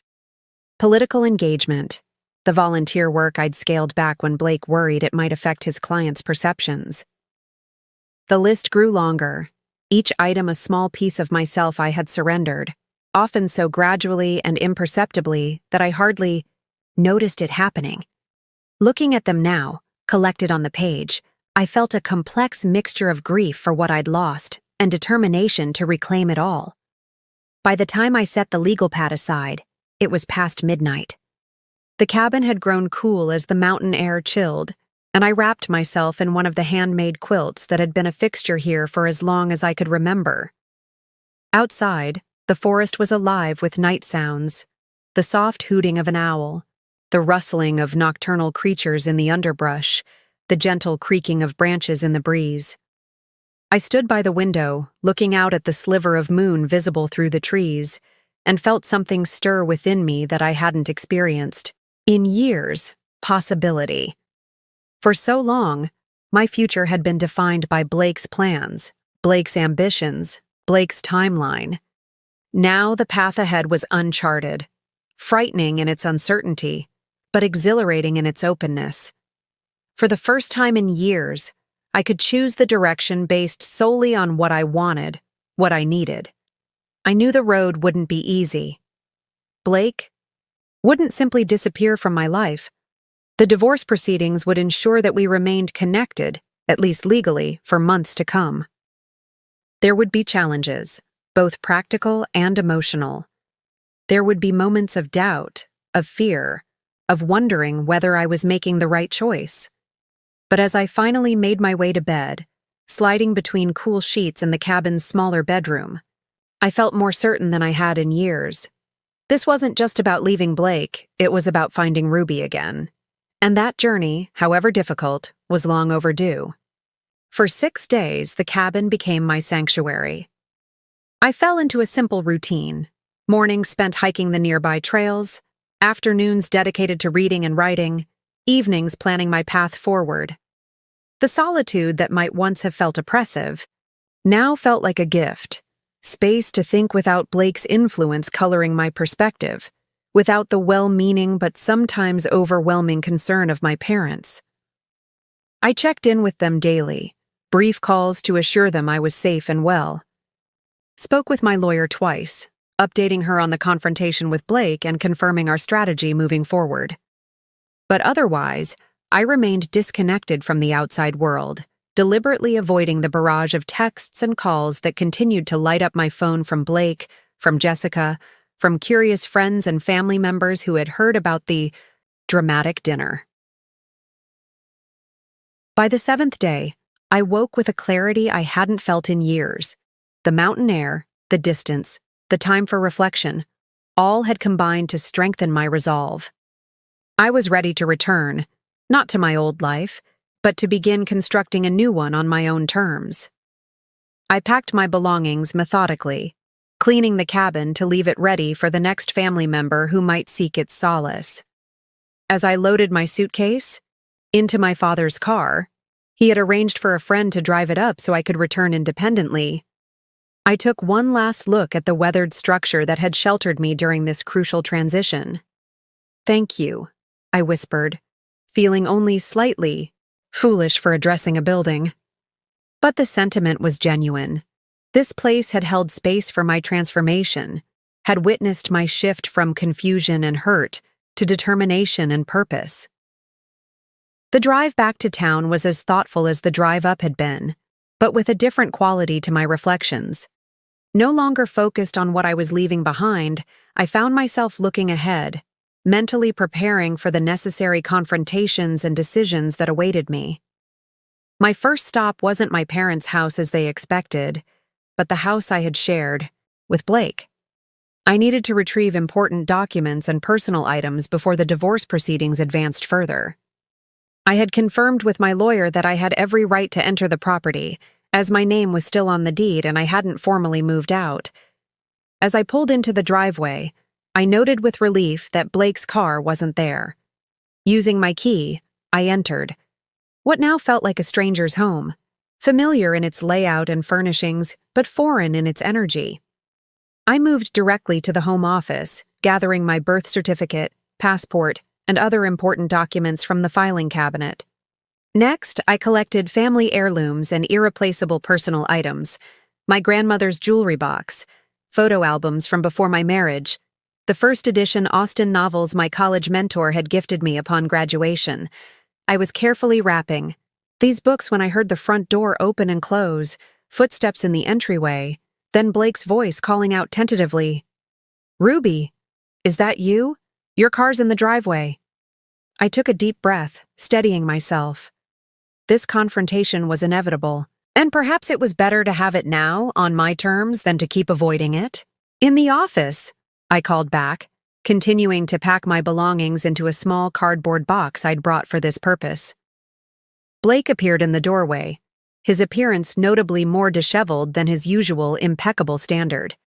His shirt was wrinkled, his hair uncombed, dark circles shadowing his eyes. He looked, I realized with detached interest, like a man who had genuinely suffered during my absence. "You're back," he said, stating the obvious in a way that suggested he wasn't quite prepared for this moment despite undoubtedly rehearsing it for days. "Just briefly, I clarified, sealing the box with packing tape. I'm collecting some important items. Blake's eyes moved from my face to the box, comprehension dawning.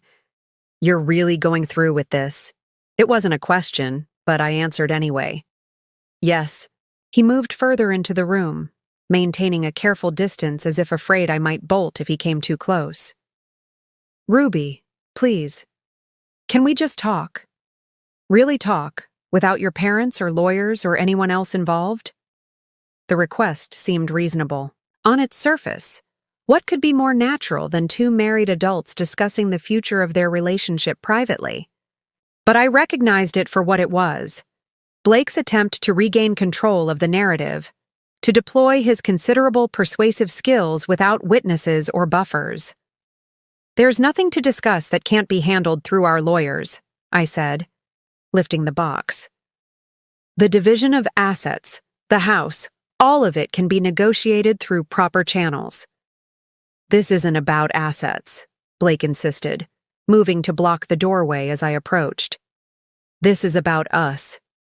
5 years of marriage. A life. We built together. You can't just throw that away without even trying to save it. I set the box down on the desk, recognizing that this conversation needed to happen before I could truly move forward. Blake, what exactly do you think there is to save? You've been having an affair with my cousin for 8 months. You brought her to a family dinner to announce you were leaving me. Those aren't actions of someone invested in saving a marriage. He had the grace to look ashamed, at least momentarily. I made a terrible mistake, the worst mistake of my life. But people make mistakes, Ruby, even horrible ones. That doesn't mean they can't be forgiven, that relationships can't heal and grow stronger. The words were perfect, the exact right balance of accountability and hope, delivered with just the right note of humility. Classic Blake, hitting all the emotional notes with precision. 6 months ago, even 3 months ago, I might have been swayed. But the woman standing before him now saw through the performance to the calculation beneath. This isn't about forgiveness, I said quietly. It's about recognizing a fundamental incompatibility that I've been ignoring for years. Even before Jessica, our marriage was built on me becoming smaller to accommodate your need to be large. I can't do that anymore, Blake. I won't. That's not fair, he protested, genuine hurt flashing in his eyes. I've supported your career, your interests. As long as they didn't interfere with yours, I finished for him. As long as they remained secondary to your ambitions, your preferences, your vision of our life. Blake ran a hand through his disheveled hair, frustration evident in the gesture. What do you want from me, Ruby? I'm admitting I was wrong. I'm asking for another chance. What more can I possibly do? The question hung in the air between us, and I considered it seriously. What did I want from Blake? Not reconciliation, not anymore. Not even particularly vindication or justice, though the divorce terms would need to be fair. What I truly wanted was something he couldn't give me, couldn't even understand he had taken in the first place. I want myself back, I said finally. The self I surrendered piece by piece during our marriage. But that's not something you can give me, Blake. It's something I have to reclaim on my own. And the first step is moving forward with this divorce. Blake's expression darkened, the sincere remorse giving way to something harder, more calculating. And you've decided this unilaterally. No discussion, no counseling, no chance for me to make amends. You've appointed yourself judge, jury, and executioner of our marriage. No, I corrected him. You did that when you started sleeping with Jessica, when you planned to leave me. I'm just accepting the verdict you already delivered. This isn't who you are, Blake said, his voice softer now, almost pleading. The Ruby I know wouldn't make such a drastic decision without at least trying to work things out. She's compassionate, forgiving, reasonable. The words struck me like a physical blow, not because they hurt, but because they illuminated so perfectly the dynamic that had defined our relationship. Blake wasn't describing who I actually was. He was describing the version of me he had cultivated. Compliant, accommodating, willing to overlook his transgressions for the sake of peace. "That's the thing, Blake," I said, meeting his gaze steadily. "You don't know who I am. Not anymore. Maybe you never did." I picked up the box again and moved toward the door. This time he stepped aside, perhaps recognizing the futility of further resistance. But as I passed him, he reached out, his fingers brushing my arm, not forcefully, but with enough intent to make me pause. "I still love you," he said, his voice barely above a whisper. "Despite everything, I never stopped loving you." For a moment, I allowed myself to remember the early days of our relationship, the genuine connection we'd shared, the hopes we'd nurtured, the future we'd planned together. There had been love there once, real and vibrant, but it had morphed into something unrecognizable, twisted by Blake's ego and my compliance until it hardly deserved the name. "I loved you too," I said simply. "But love shouldn't require one person to disappear so the other can shine." Without waiting for his response, I continued past him and down the stairs, each step feeling more decisive than the last. As I loaded the box into my car, I was aware of Blake watching from the doorway, a still figure framed by the house we had once shared. But I didn't look back as I drove away. There was nothing more to say, nothing more to see. The Ruby who had entered that house an hour ago was not the same woman who left it. I had crossed a threshold, moved beyond the possibility of return or reconciliation. The future stretched before me, uncertain but undeniably mine. As I drove to my parents' house, I pulled over once to send a brief text to my lawyer. Moving forward with divorce as discussed, no chance of reconciliation. Then I turned off my phone, severing the last tether to the life I was leaving behind. The point of no return had been reached, and despite everything, I felt lighter for having crossed it. 3 weeks after my return from the mountain cabin, I sat in my lawyer Emma Kingsley's office, reviewing the latest communication from Blake's legal team. Emma, a sharp-minded woman, in her 50s with a reputation for fair but formidable divorce settlements, frowned as she tapped a manicured nail against the document. "He's contesting the prenuptial agreement," she said, her tone suggesting this was both expected and irritating.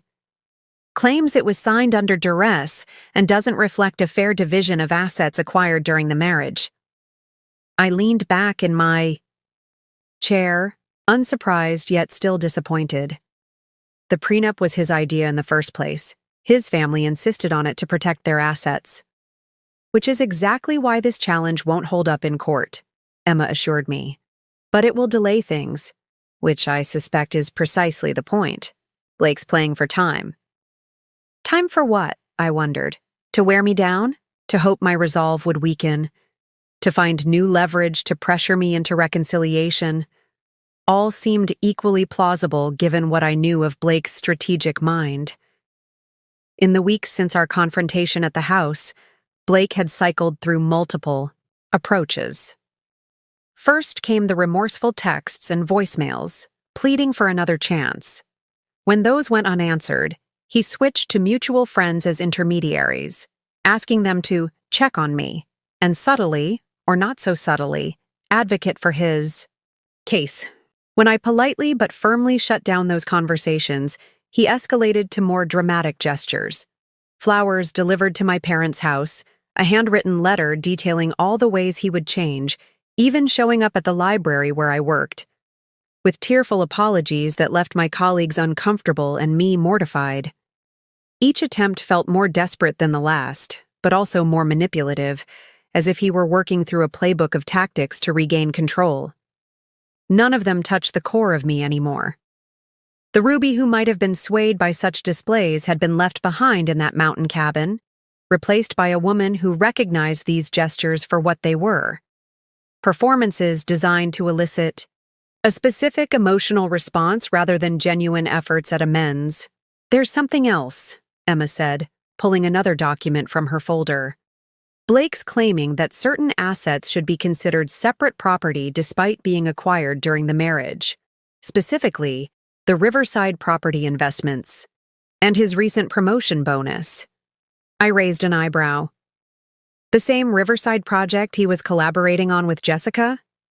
Emma nodded, a hint of satisfaction in her expression. The very same. Which gives us interesting leverage, especially if we can demonstrate that their relationship might have factored into business dealings. I'm not looking to destroy him, Emma, I said quietly. I just want what's fair. Fair would have been your husband not sleeping with your cousin, she replied bluntly. We're well past fair.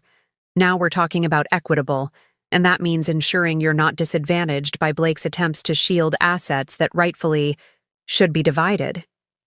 She wasn't wrong, but something about the escalating legal battle left me feeling hollow. This wasn't what I had wanted. This protracted, potentially ugly dismantling of a life we'd built together. I had hoped for a clean break, a dignified uncoupling that would allow us both to move forward without unnecessary pain or bitterness. But Blake, it seemed, had other ideas. There's one more thing you should know, Emma said, her tone softening slightly. Blake's requested a face-to-face mediation session. Outside of court, just the two of you with a professional mediator and your respective lawyers. He's claiming that direct communication might facilitate a more amicable resolution. And what do you think? I asked, watching her face carefully. Emma considered the question, tapping her pen thoughtfully against her legal pad. Professionally, I think mediation can sometimes be productive, especially if both parties are genuinely interested in an equitable solution. Personally, she paused, choosing her words with care. I've seen cases like this before. When one party feels they're losing control, they often seek face-to-face meetings as a way to re-establish emotional leverage. That matched my own instinct. Blake couldn't reach me through texts or intermediaries or grand gestures. A mediation session would give him direct access, an opportunity to deploy the full range of his persuasive skills in person. I'll think about it, I said finally, gathering my purse. In the meantime, how do we respond to this prenup challenge? Emma outlined our counter-strategy as she walked me to the office door, her confidence reassuring. As I stepped into the hallway, she touched my arm lightly. Ruby, you're doing remarkably well through all this. Many clients in your position would be falling apart, especially given the personal complications of your situation. But don't hesitate to reach out if you need support beyond the legal aspects. Divorce is an emotional marathon, not a sprint. I thanked her and made my way to the elevator, reflecting on her words. The truth was, I did feel remarkably steady given the circumstances. The initial shock and pain had given way to a strange clarity, a purpose that carried me through even the most difficult moments. It wasn't that I didn't feel the hurt. It surfaced at unexpected times, like when I found Blake's favorite coffee mug among my belongings, or when a song we'd danced to at our wedding played in a store. But the hurt no longer defined me or my decisions. The elevator doors opened on the ground floor, and I stepped out into the bright spring sunshine, mentally reviewing my afternoon plans. I had an appointment with a realtor to look at apartments, followed by coffee with my friend Diane, one of the friendships I was actively rekindling after years of letting it fade under Blake's subtle disapproval. I was halfway to my car when a familiar voice called my name. Turning, I saw Jessica standing awkwardly by a nearby bench, clearly having waited for me to emerge from the building. My first instinct was to keep walking. I had successfully avoided any direct contact with my cousin since the disastrous dinner, letting her texts and voicemails go unanswered. But something, curiosity perhaps, or a desire for some kind of closure, made me stop. Jessica, I acknowledged, keeping my voice neutral. She approached cautiously, as if afraid I might flee, or possibly strike her, if she moved too quickly.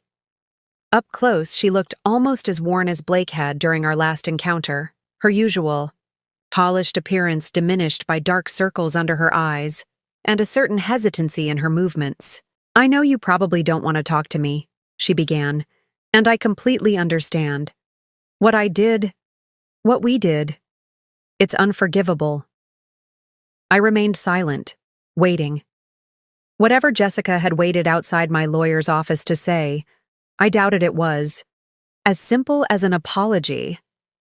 "Blake doesn't know I'm here," she continued, seeming unsettled by my lack of response. "Actually, we're not seeing each other anymore. Haven't been since that dinner."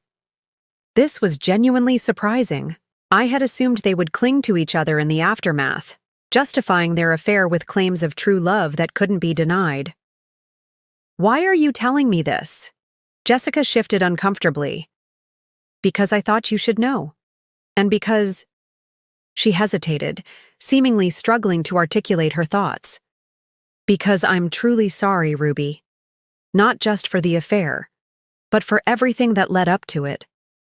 For the way I betrayed your trust. For the pain I caused." "Are you here on Blake's behalf?" I asked directly, suddenly suspicious of her timing and the convenient end to their relationship.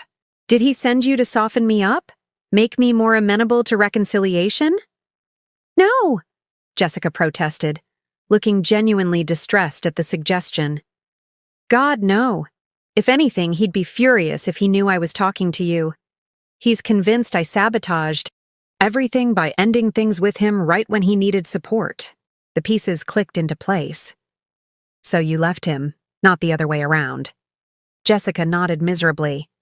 After the dinner, seeing the way he handled everything, how manipulative he was, it was like suddenly seeing him clearly for the first time. And I didn't like what I saw. Jessica's revelation lingered in my mind as I drove to meet the realtor. The knowledge that she had ended things with Blake after witnessing his behavior at the dinner added a new dimension to the situation. But it didn't change the fundamental reality. My marriage was over, and no amount of context or explanation could resurrect it. The apartment viewing went smoothly. A modern one-bedroom in a renovated downtown building, walking distance from the library where I worked. It had none of the character of the craftsman home I was leaving behind, but perhaps that was appropriate. This next chapter of my life needed to be distinctly different from the one I was closing. "I'll take it," I told the realtor, surprising myself with the decisiveness. "When can I move in?" "The unit's available immediately," she replied, clearly pleased by the quick decision. "We could have the paperwork ready by tomorrow, and you could move in as early as next week." Next week. A concrete timeline for my new beginning. I signed the necessary preliminary forms, wrote a check for the deposit, and felt a weight lift from my shoulders. This tangible step forward, a space that would be mine alone, untainted by memories of Blake, felt like a victory, small but significant. My phone buzzed as I was leaving the building. A text from Diane confirming our coffee meeting, followed immediately by another from my mother. "Blake just left. He dropped off more divorce papers and asked about you. Your father sent him away but thought you should know." I sighed, tucking the phone back into my purse without responding. Blake's persistence was becoming increasingly intrusive, the legal maneuvers and personal visits forming a pattern that felt less like the actions of a man seeking reconciliation and more like someone unwilling to relinquish control. The coffee shop where I was meeting Diane was crowded, the afternoon rush filling every table. I spotted her in the corner, her auburn hair pulled back in a loose bun, a stack of papers spread before her, likely student essays from the high school English classes she taught. She looked up as I approached, her face breaking into a wide smile. "Ruby," she exclaimed, gathering her papers to make room. "God, it's good to see you. It's been too long." "That's my fault," I admitted, settling into the chair across from her. "I let too many friendships slide these past few years." Diane waved away my apology. Water under the bridge. Besides, I understand how it happens. Relationships take up space, and sometimes other connections get squeezed out, especially when your partner isn't exactly encouraging them. The gentle acknowledgement of Blake's influence touched me. Diane had always seen through him, had noticed the subtle ways he isolated me long before I recognized the pattern myself. It was one of the reasons our friendship had faded. Blake had found her too negative, too willing to question the perfect image of our marriage he worked so hard to project. Still, I said, I'm sorry, and grateful that you're willing to pick up where we left off. Diane reached across the table to squeeze my hand. Always. Now, catch me up on everything. The divorce, the apartment hunting, how you're really doing? Beneath that impressively composed exterior. For the next hour, I did exactly that. The words poured out of me. The discovery of Blake's affair, the confrontation at the dinner, my retreat to the cabin, and the ongoing legal battle. Diane listened, attentively, asking thoughtful questions, but mostly just providing the space for me to process out loud. "And Jessica actually sought you out to apologize?" she asked when I reached that part of the story. "That's unexpected." "It was," I agreed. "And I'm still not entirely sure what to make of it. Part of me wonders if it's some elaborate strategy Blake concocted, but she seemed genuinely distressed by how everything unfolded." Diane considered this. "People are complicated. Jessica did something terrible, unforgivable, really, but that doesn't mean she can't genuinely regret it or want to make amends. The question is whether her regret matters to you at all." "I don't know," I admitted. "Right now, I'm focused on moving forward. Processing Jessica's feelings or potential redemption isn't high on my priority list." "Fair enough," Diane nodded. "And what about Blake? You mentioned he's contesting the prenup. Do you think he's doing it to drag things out or because he genuinely believes he has a case?" I stirred my coffee, considering the question. "Both, maybe. Blake never does anything for just one reason. He's strategic, always thinking several moves ahead. The longer he can delay the divorce, the more opportunities he has to change my mind." "And is there any chance of that?" Diane asked carefully. "Of you changing your mind?" "No," I said without hesitation. "What Blake and Jessica did, it was a betrayal, yes, but it was also a revelation. It showed me how unhealthy our relationship had become, how much of myself I'd surrendered without even realizing it. There's no going back from that kind of clarity." Diane nodded, satisfied with my answer. "Good, because the Ruby I knew before Blake would never settle for being someone's second choice or consolation prize. I'm glad to see that Ruby is still in there." We parted with promises to meet again soon, the easy reconnection with Diane reinforcing my growing sense that life beyond Blake could be not just manageable, but genuinely fulfilling. The friendships I was rekindling, the new apartment, the gradual reclamation of interests and passions I'd set aside, all were pieces of a new mosaic I was constructing, one distinct from the life I'd shared with Blake. I was still contemplating this as I drove to my parents' house, the spring evening settling softly around the city. The days were growing longer, the harsh winter giving way to new growth, a parallel to my own transition that wasn't lost on me. My father's car was in the driveway when I arrived, but my mother's was conspicuously absent, unusual for this time of day, when they were typically both home preparing dinner together, one of their long-standing rituals. I let myself in, calling out a greeting as I entered. "Dad? I'm back from the apartment viewing. Where's Mom?" No answer came, but I heard movement from the living room. Assuming my father was engrossed in a book or perhaps on a phone call, I made my way down the hallway, already formulating how I would describe the apartment I'd just leased. I stopped short in the living room doorway. My father wasn't there. Blake was. He sat in my father's favorite armchair, an envelope on the coffee table before him, his posture tense despite his attempt at a casual demeanor. He looked up as I entered, his expression a careful blend of contrition and determination. "Blake," I said, my voice steadier than I expected it to be. "What are you doing here? Where are my parents?" "Your mother had a garden club meeting," he replied. "Your father got called in to help a friend with car trouble. They should be back in an hour or so." The calculated timing, waiting until I would be alone with him, sent a chill through me. "You need to leave. Now." "Ruby, please," he said, rising from the chair. "Just hear me out. 10 minutes, that's all I'm asking. Then I'll go if you still want me to." I remained in the doorway, maintaining the distance between us. "Anything you have to say can be communicated through our lawyers. You know that." "Some things can't be conveyed through legal documents," Blake insisted, gesturing to the envelope on the coffee table. "This is important, Ruby. It's about our future." "We don't have a future, Blake. Not together." "I signed a lease on a new apartment today. I'm moving forward with the divorce. There's nothing left to discuss." Something flickered across Blake's face. Surprise, perhaps, or frustration that I was continuing to deviate from his script. He hadn't expected me to have progressed so far in my plans without him, to be making decisions independently of his influence. "An apartment?" he echoed. "Ruby, that's ridiculous.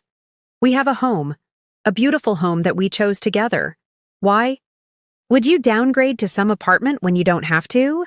The question was so perfectly Blake, focused on appearances, on what seemed appropriate or advantageous from a social perspective, rather than what I actually wanted or needed. It reminded me, with stark clarity, of how fundamentally mismatched we had become. "Because I want a fresh start," I said simply. "A place that's just mine, where I make all the decisions, from the color of the walls to the arrangement of the furniture." Blake took a step toward me, stopping when I instinctively tensed. "I know I hurt you," he said, his voice softening. "What I did with Jessica was inexcusable. But Ruby, we built a life together, a good life, despite my mistakes. Are you really willing to throw that all away without even trying to repair it?" The familiar refrain struck me differently now, heard through the lens of my growing clarity. Blake wasn't truly asking if I was willing to abandon our marriage. He was asking if I was willing to abandon the narrative he had constructed for us, the carefully managed image of a perfect partnership that had never actually existed. "This isn't about Jessica," I said quietly. "Or not just about her. This is about the fact that I don't recognize the woman I became in our marriage. The woman who silenced her own opinions to avoid conflict, who gave up friendships because you found them inconvenient, who stopped writing, stopped dreaming, stopped taking up space because you needed all the oxygen in the room." Blake's expression hardened, the facade of humble contrition slipping to reveal the frustration beneath. "That's not fair. I never asked you to stop writing or give up friendships. If you chose to do those things, that was your decision, not mine." And there it was, the subtle shifting of responsibility, the reframing that had always been Blake's specialty. In his version of our marriage, any sacrifices I had made were entirely of my own choosing, uninfluenced by his subtle pressure or disapproval. "You didn't have to ask directly," I replied, maintaining my calm despite the anger building inside me. "You just had to sigh heavily when I mentioned meeting Diane for coffee, or make dismissive comments about my hobby writing, or schedule client dinners whenever I had book club. Death by 1,000 cuts, Blake. That was your specialty." Blake's jaw tightened, a muscle twitching just below his temple, a tell I recognized from countless arguments over the years. It signaled the moment when his carefully constructed, reasonable facade began to crack, revealing the entitlement and anger beneath. "So that's it? You've constructed this convenient narrative where I'm the villain who suppressed you, And now you get to walk away feeling righteous? He stepped closer, his voice lowering to that intense register he used when trying to convey absolute conviction. Ruby, relationships involve compromise. Yes, maybe you set some things aside during our marriage, but I did too. That's what being part of a couple means. I held my ground, neither advancing nor retreating. What exactly did you compromise? Blake, your career always came first. Your preferences dictated our social circle, our vacations, even the neighborhood we lived in. Name one significant sacrifice you made for my happiness. The direct challenge caught him off guard. Blake opened his mouth, then closed it again, clearly searching for an example that would prove me wrong. I supported your decision to take the head librarian position even though it meant less flexibility in your schedule. I couldn't help the laugh that escaped me, short and bitter. You supported my career advancement? That's your example of sacrifice? Most partners would consider that basic respect, not some grand concession. You're twisting my words, Blake insisted, frustration evident in his tone, making it sound worse than it was. We were happy, Ruby. We had a good life together. Yes, I made a terrible mistake with Jessica, but that doesn't negate the 5 years before it. The problem is, we weren't happy, I said quietly. At least I wasn't. I just became exceptionally good at convincing myself that the constraints of our relationship were normal, that the constant need to manage your ego and expectations was just what marriage looked like. Blake's expression darkened further, the last vestiges of his conciliatory approach evaporating. So now I'm controlling and egotistical?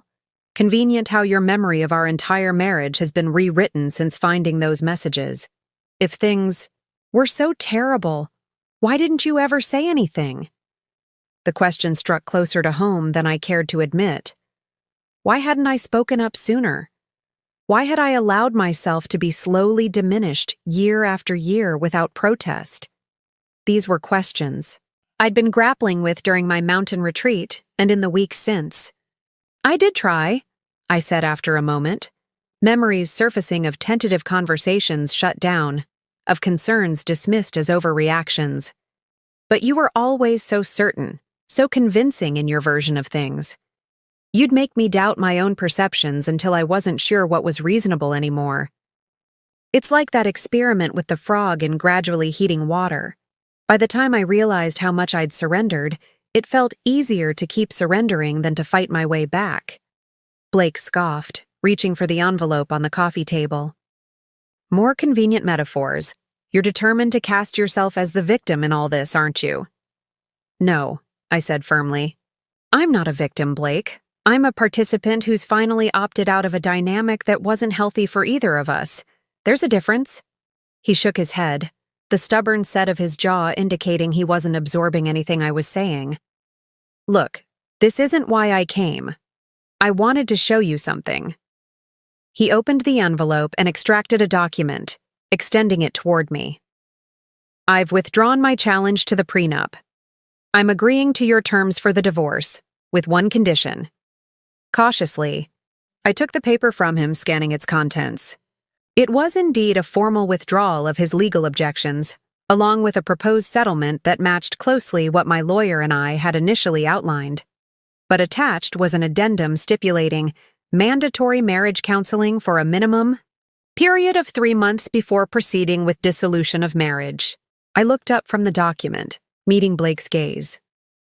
Counseling? This is your play now? It's not a play, he protested. It's a reasonable request. 3 months of professional help before we make an irrevocable decision. If you're so certain, our marriage is beyond saving. What are you afraid of? What do you have to lose? The question was carefully crafted to corner me, to make refusal seem unreasonable, defensive, even cowardly.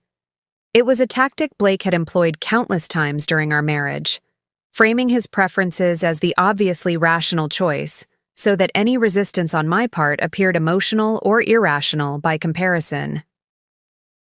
3 months ago, even 1 month ago, it might have worked. I might have questioned my resolve, wondered if I was being hasty or unfair by refusing such a seemingly reasonable request.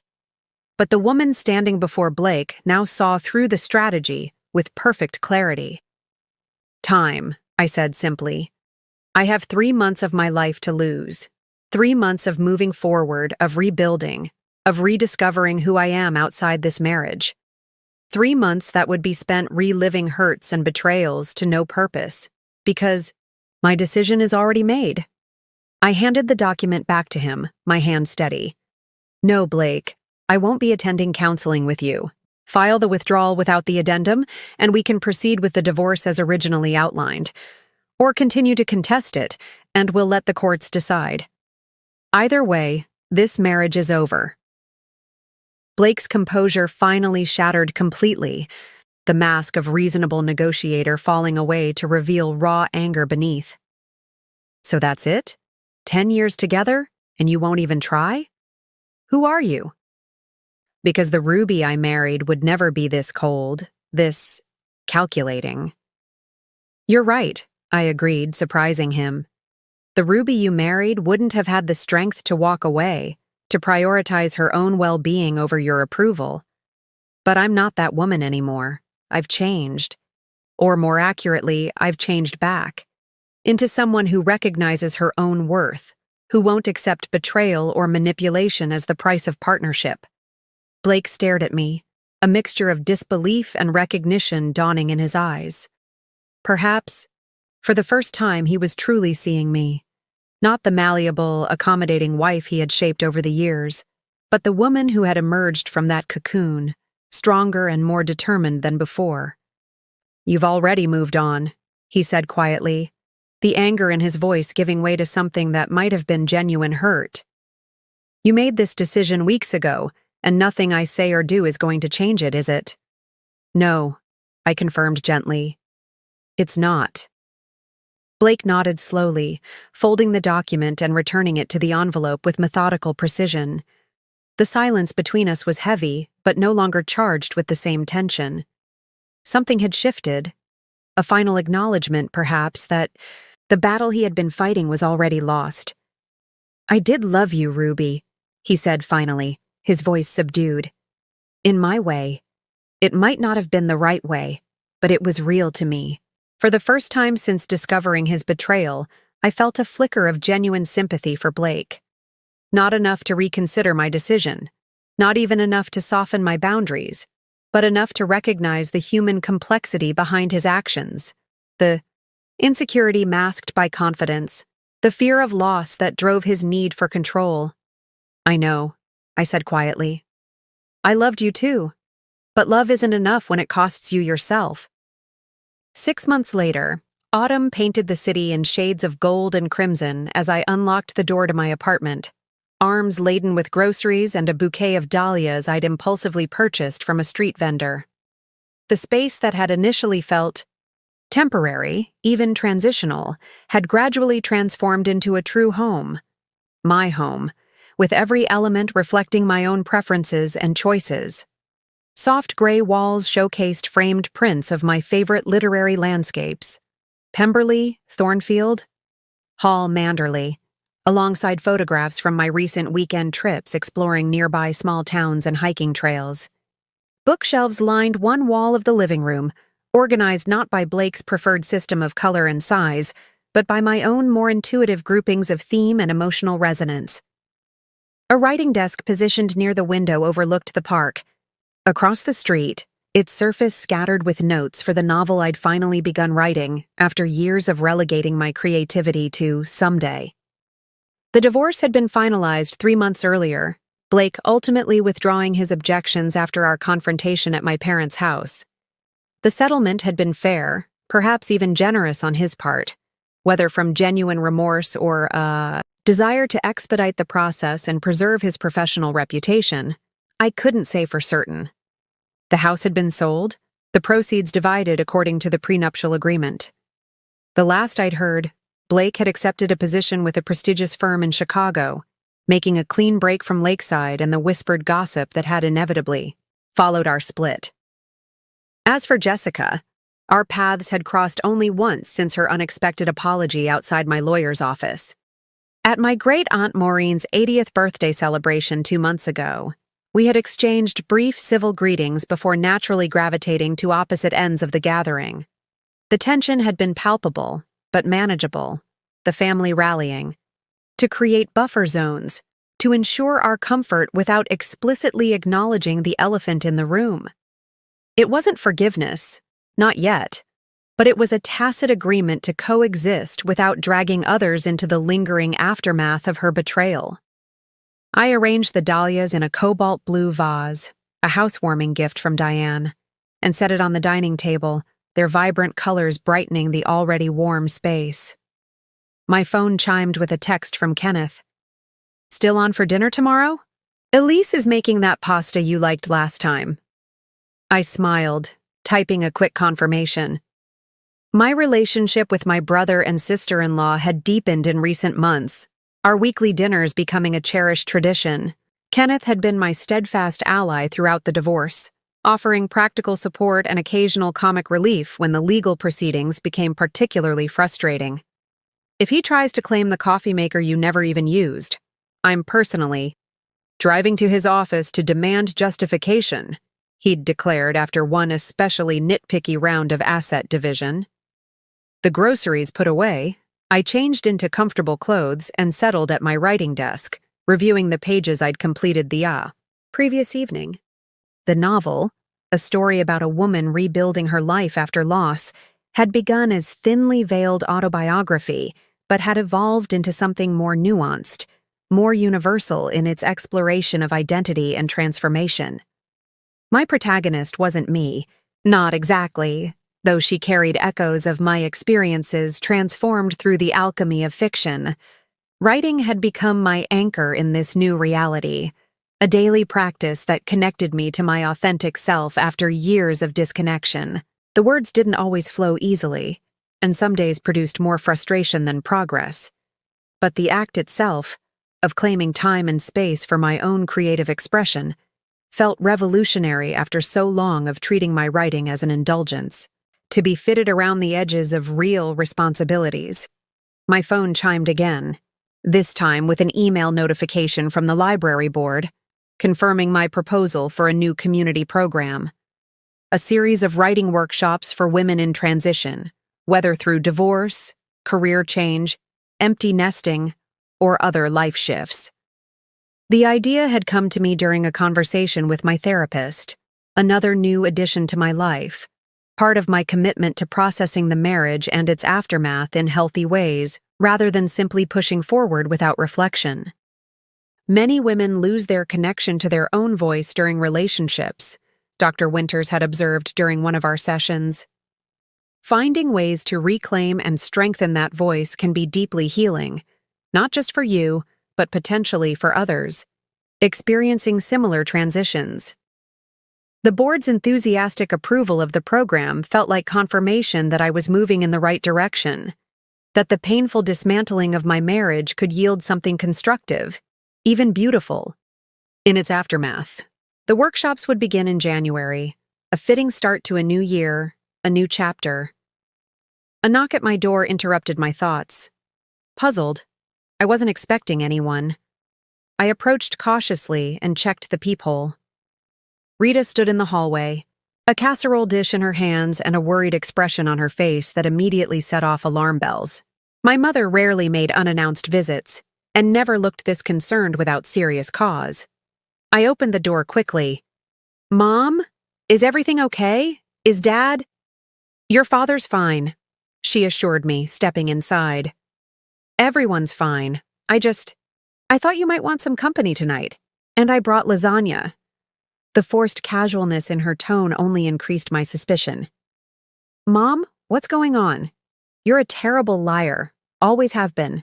Rita sighed, setting the casserole on the counter, before turning to face me. "I ran into Jessica at the supermarket. She mentioned that Blake is in town for a few days. Something about finalizing details with his old firm before his permanent move to Chicago."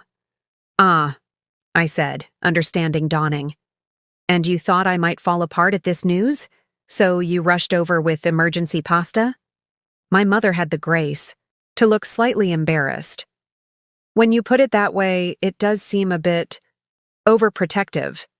I smiled, genuinely touched by her concern despite its unnecessary nature. I appreciate the thought and the lasagna, but I'm fine, Mom. Blake being back in town doesn't change anything for me. You're sure? Rita studied my face, perhaps looking for signs of distress or uncertainty. It would be perfectly natural to have complicated feelings about it. The only complicated feeling I have right now is trying to decide whether to have salad or garlic bread with that lasagna, I replied lightly. Seriously, Mom. Blake's presence in Lakeside doesn't affect me anymore. That chapter is closed.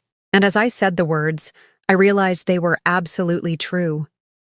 The thought of potentially encountering Blake at a restaurant, on the street, in the park across from my apartment, didn't fill me with dread or anxiety, or even lingering anger. He was simply a person from my past, a character in a story that had concluded. Important once, certainly, but no longer central to my narrative. Well, my mother said, seeming both relieved and slightly surprised by my genuine nonchalance. In that case, the answer is obviously both salad and garlic bread. I brought those too, just in case. Winter descended on Lakeside with unusual gentleness that year, light dustings of snow transforming the city into a glittering wonderland rather than the harsh, bitter landscape we often endured. From the window of the library's community room, I watched a few stray flakes dance in the afternoon light as the women gathered their notebooks and pens, conversations continuing even as the workshop officially concluded. The writing program had exceeded all my expectations. What began as 12 participants had grown to nearly 20 women, ranging in age from 24 to 73, each navigating some form of significant transition. Some were recently divorced like me, others were facing empty nests or career changes or the loss of partners to death rather than dissolution. All were seeking to rediscover their voices after periods of silence or suppression. Ruby? Elaine, a soft-spoken woman in her 60s who had joined the group after her husband's passing, approached with her notebook clutched to her chest. I wanted to thank you. Today's prompt about reclaiming joy, it helped me remember things I thought were lost forever. I smiled, touched by her words. I'm so glad. That's exactly what these workshops are meant to do. Help us reconnect with parts of ourselves that may have been set aside or forgotten. It's working, she assured me, her eyes bright with unshed tears. For all of us, I think.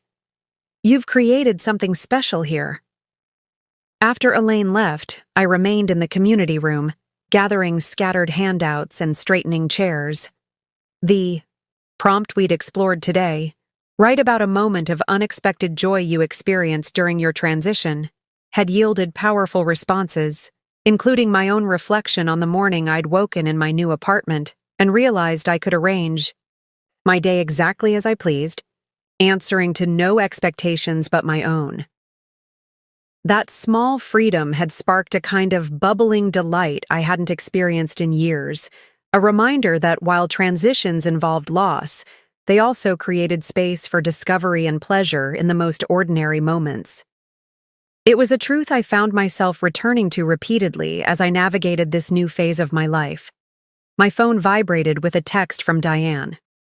Drink still on for tonight? Kenneth and Elise are joining too. I sent a quick confirmation before gathering my materials and heading to my office. The small space, with its wall of windows overlooking the library's courtyard garden, had become a sanctuary of sorts, a place where I balanced my professional responsibilities with the creative projects that increasingly defined my personal life. The novel was progressing steadily, each chapter revealing new insights not just about my protagonist's journey, but about my own. Writing her story had become a form of meditation, a way to process my experiences through the protective lens of fiction. My therapist, Dr. Winters, had noted the parallel healing trajectories. As my character found her way forward, so did I. Fiction gives us distance to examine truths that might be too painful to confront directly, she'd observed during our last session. Your protagonist is both you and not you, allowing for perspective that can be hard to achieve when we're tangled in our own narratives. That perspective had proven invaluable, not just regarding my marriage to Blake, but in understanding larger patterns that had shaped my life long before he entered it. My tendency to prioritize harmony over authenticity, to shrink myself to fit others' expectations. These weren't traits Blake had created, but vulnerabilities he had exploited, sometimes unconsciously, sometimes with deliberate precision. Recognizing this distinction had been crucial to my healing. It allowed me to assume responsibility for my own patterns without taking blame for Blake's choices.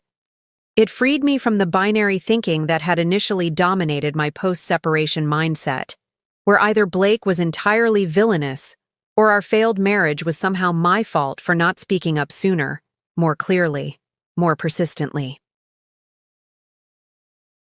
That reality, as always, contained more nuance.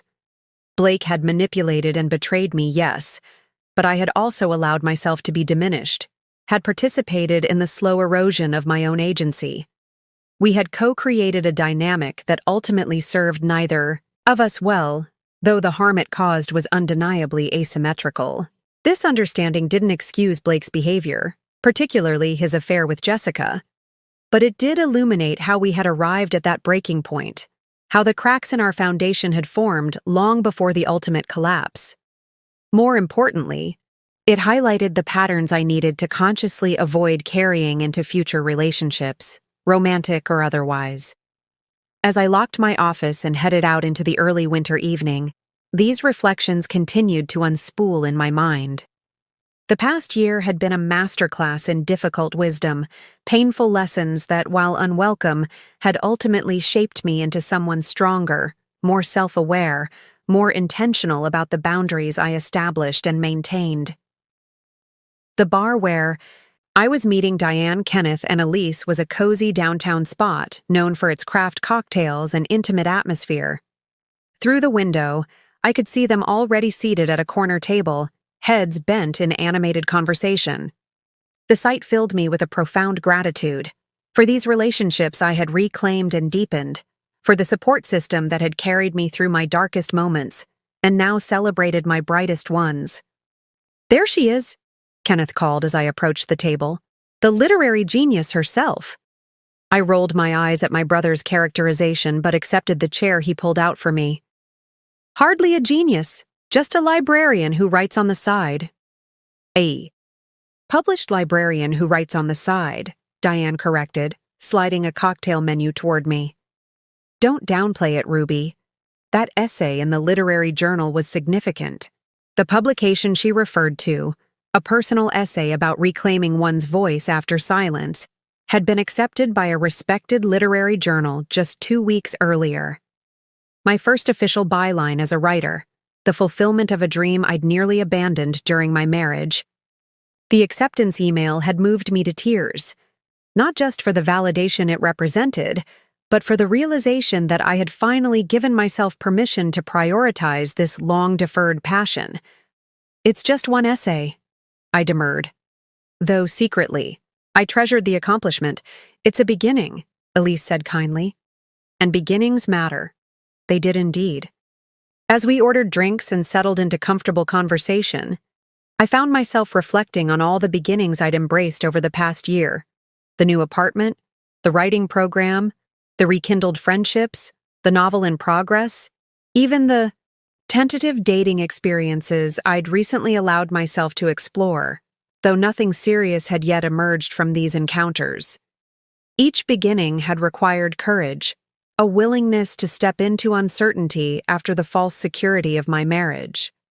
Each had demanded faith in my own resilience, my capacity to build something meaningful from the wreckage of what had been destroyed.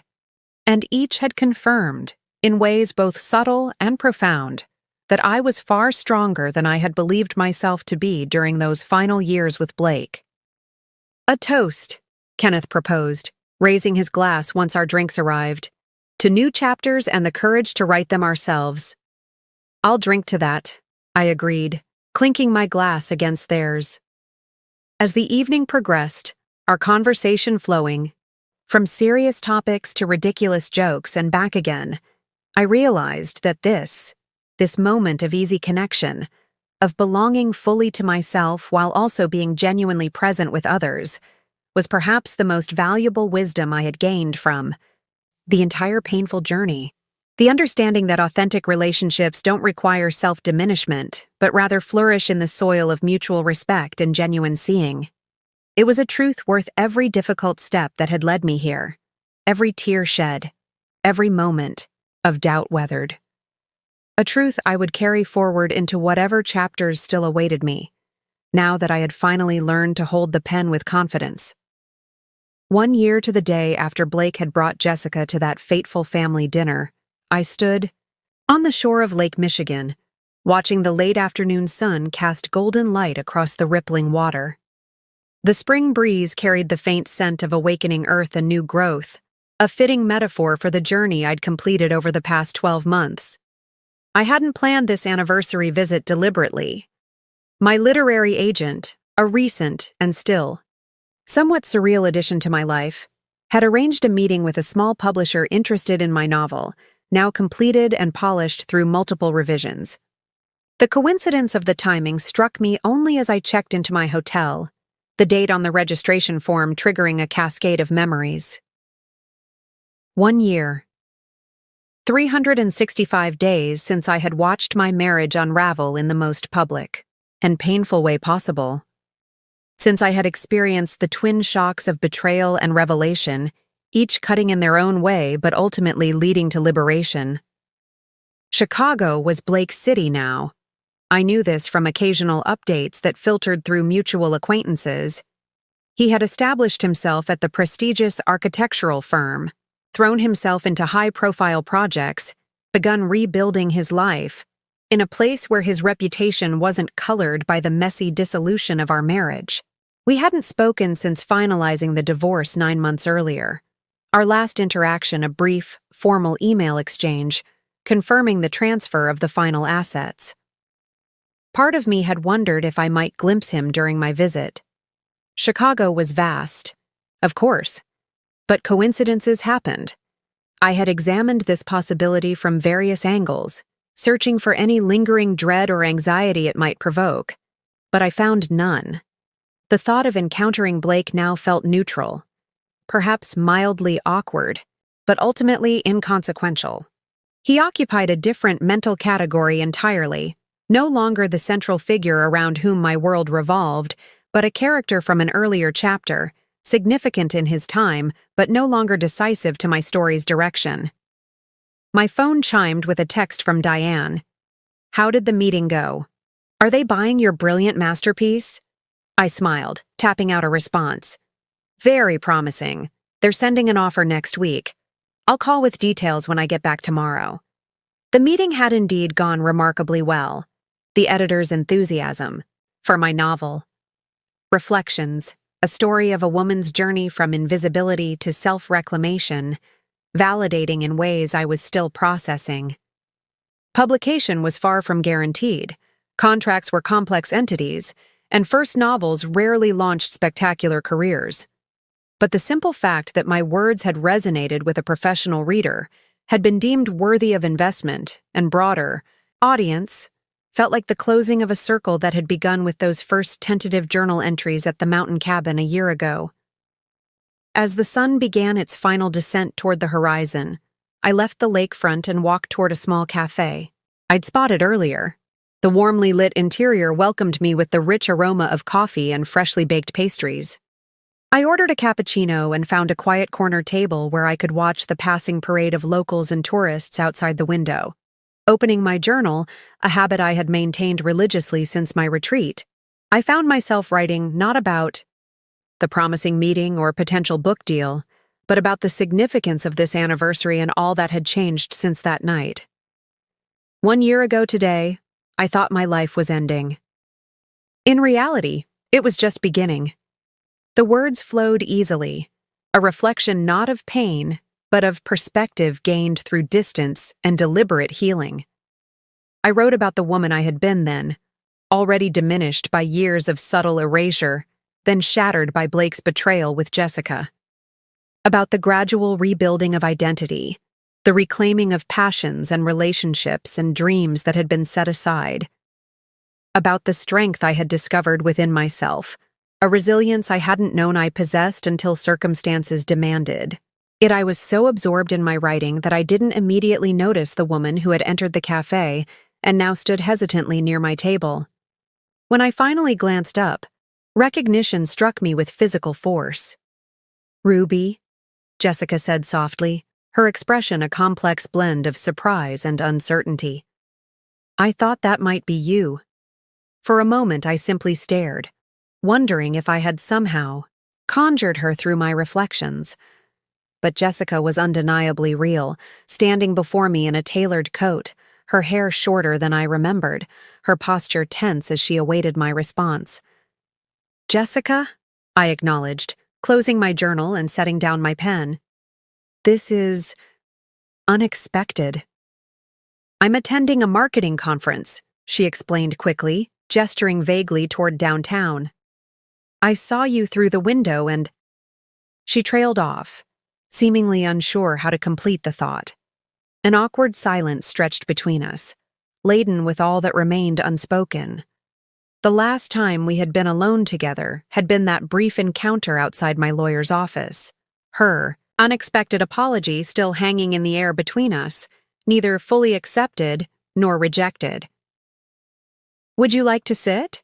I finally offered, surprising myself as much as her. "Just for a minute." Jessica hesitated, then nodded, slipping into the chair, across from me.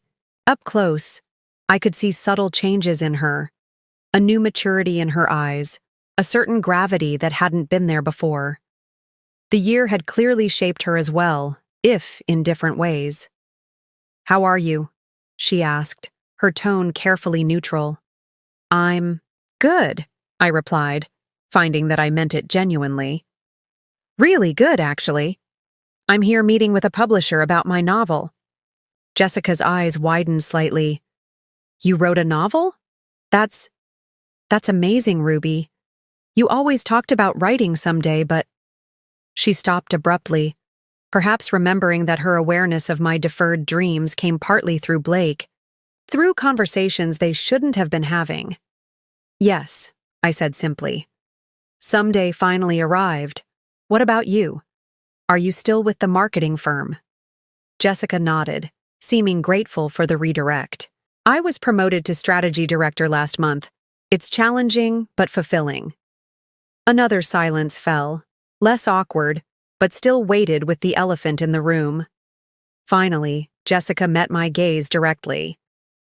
"I've thought about you often," she said, quietly.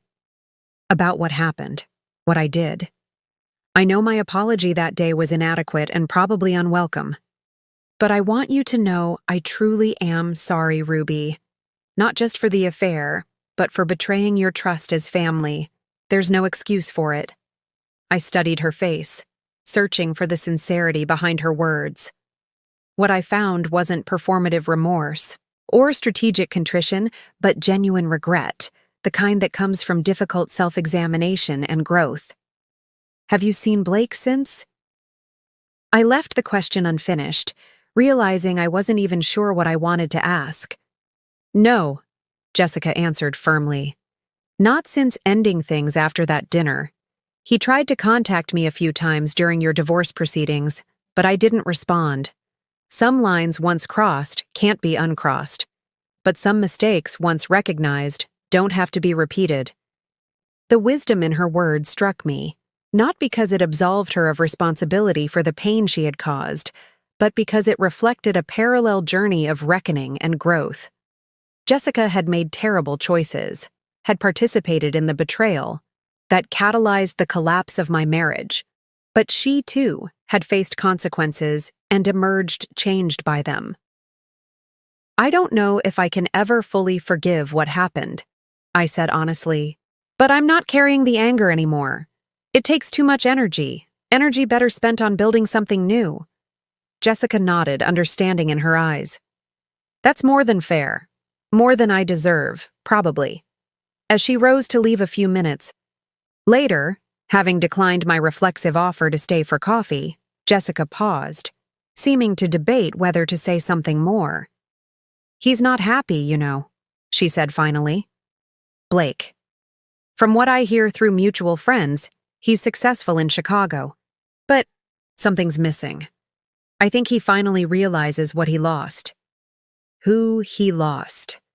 I absorbed this information with a strange detachment, neither pleased by Blake's apparent discontent nor troubled by it. His happiness or unhappiness had ceased to be my concern, a liberating truth that had taken months to fully internalize. I hope he finds his way, I said sincerely, just as I've found mine.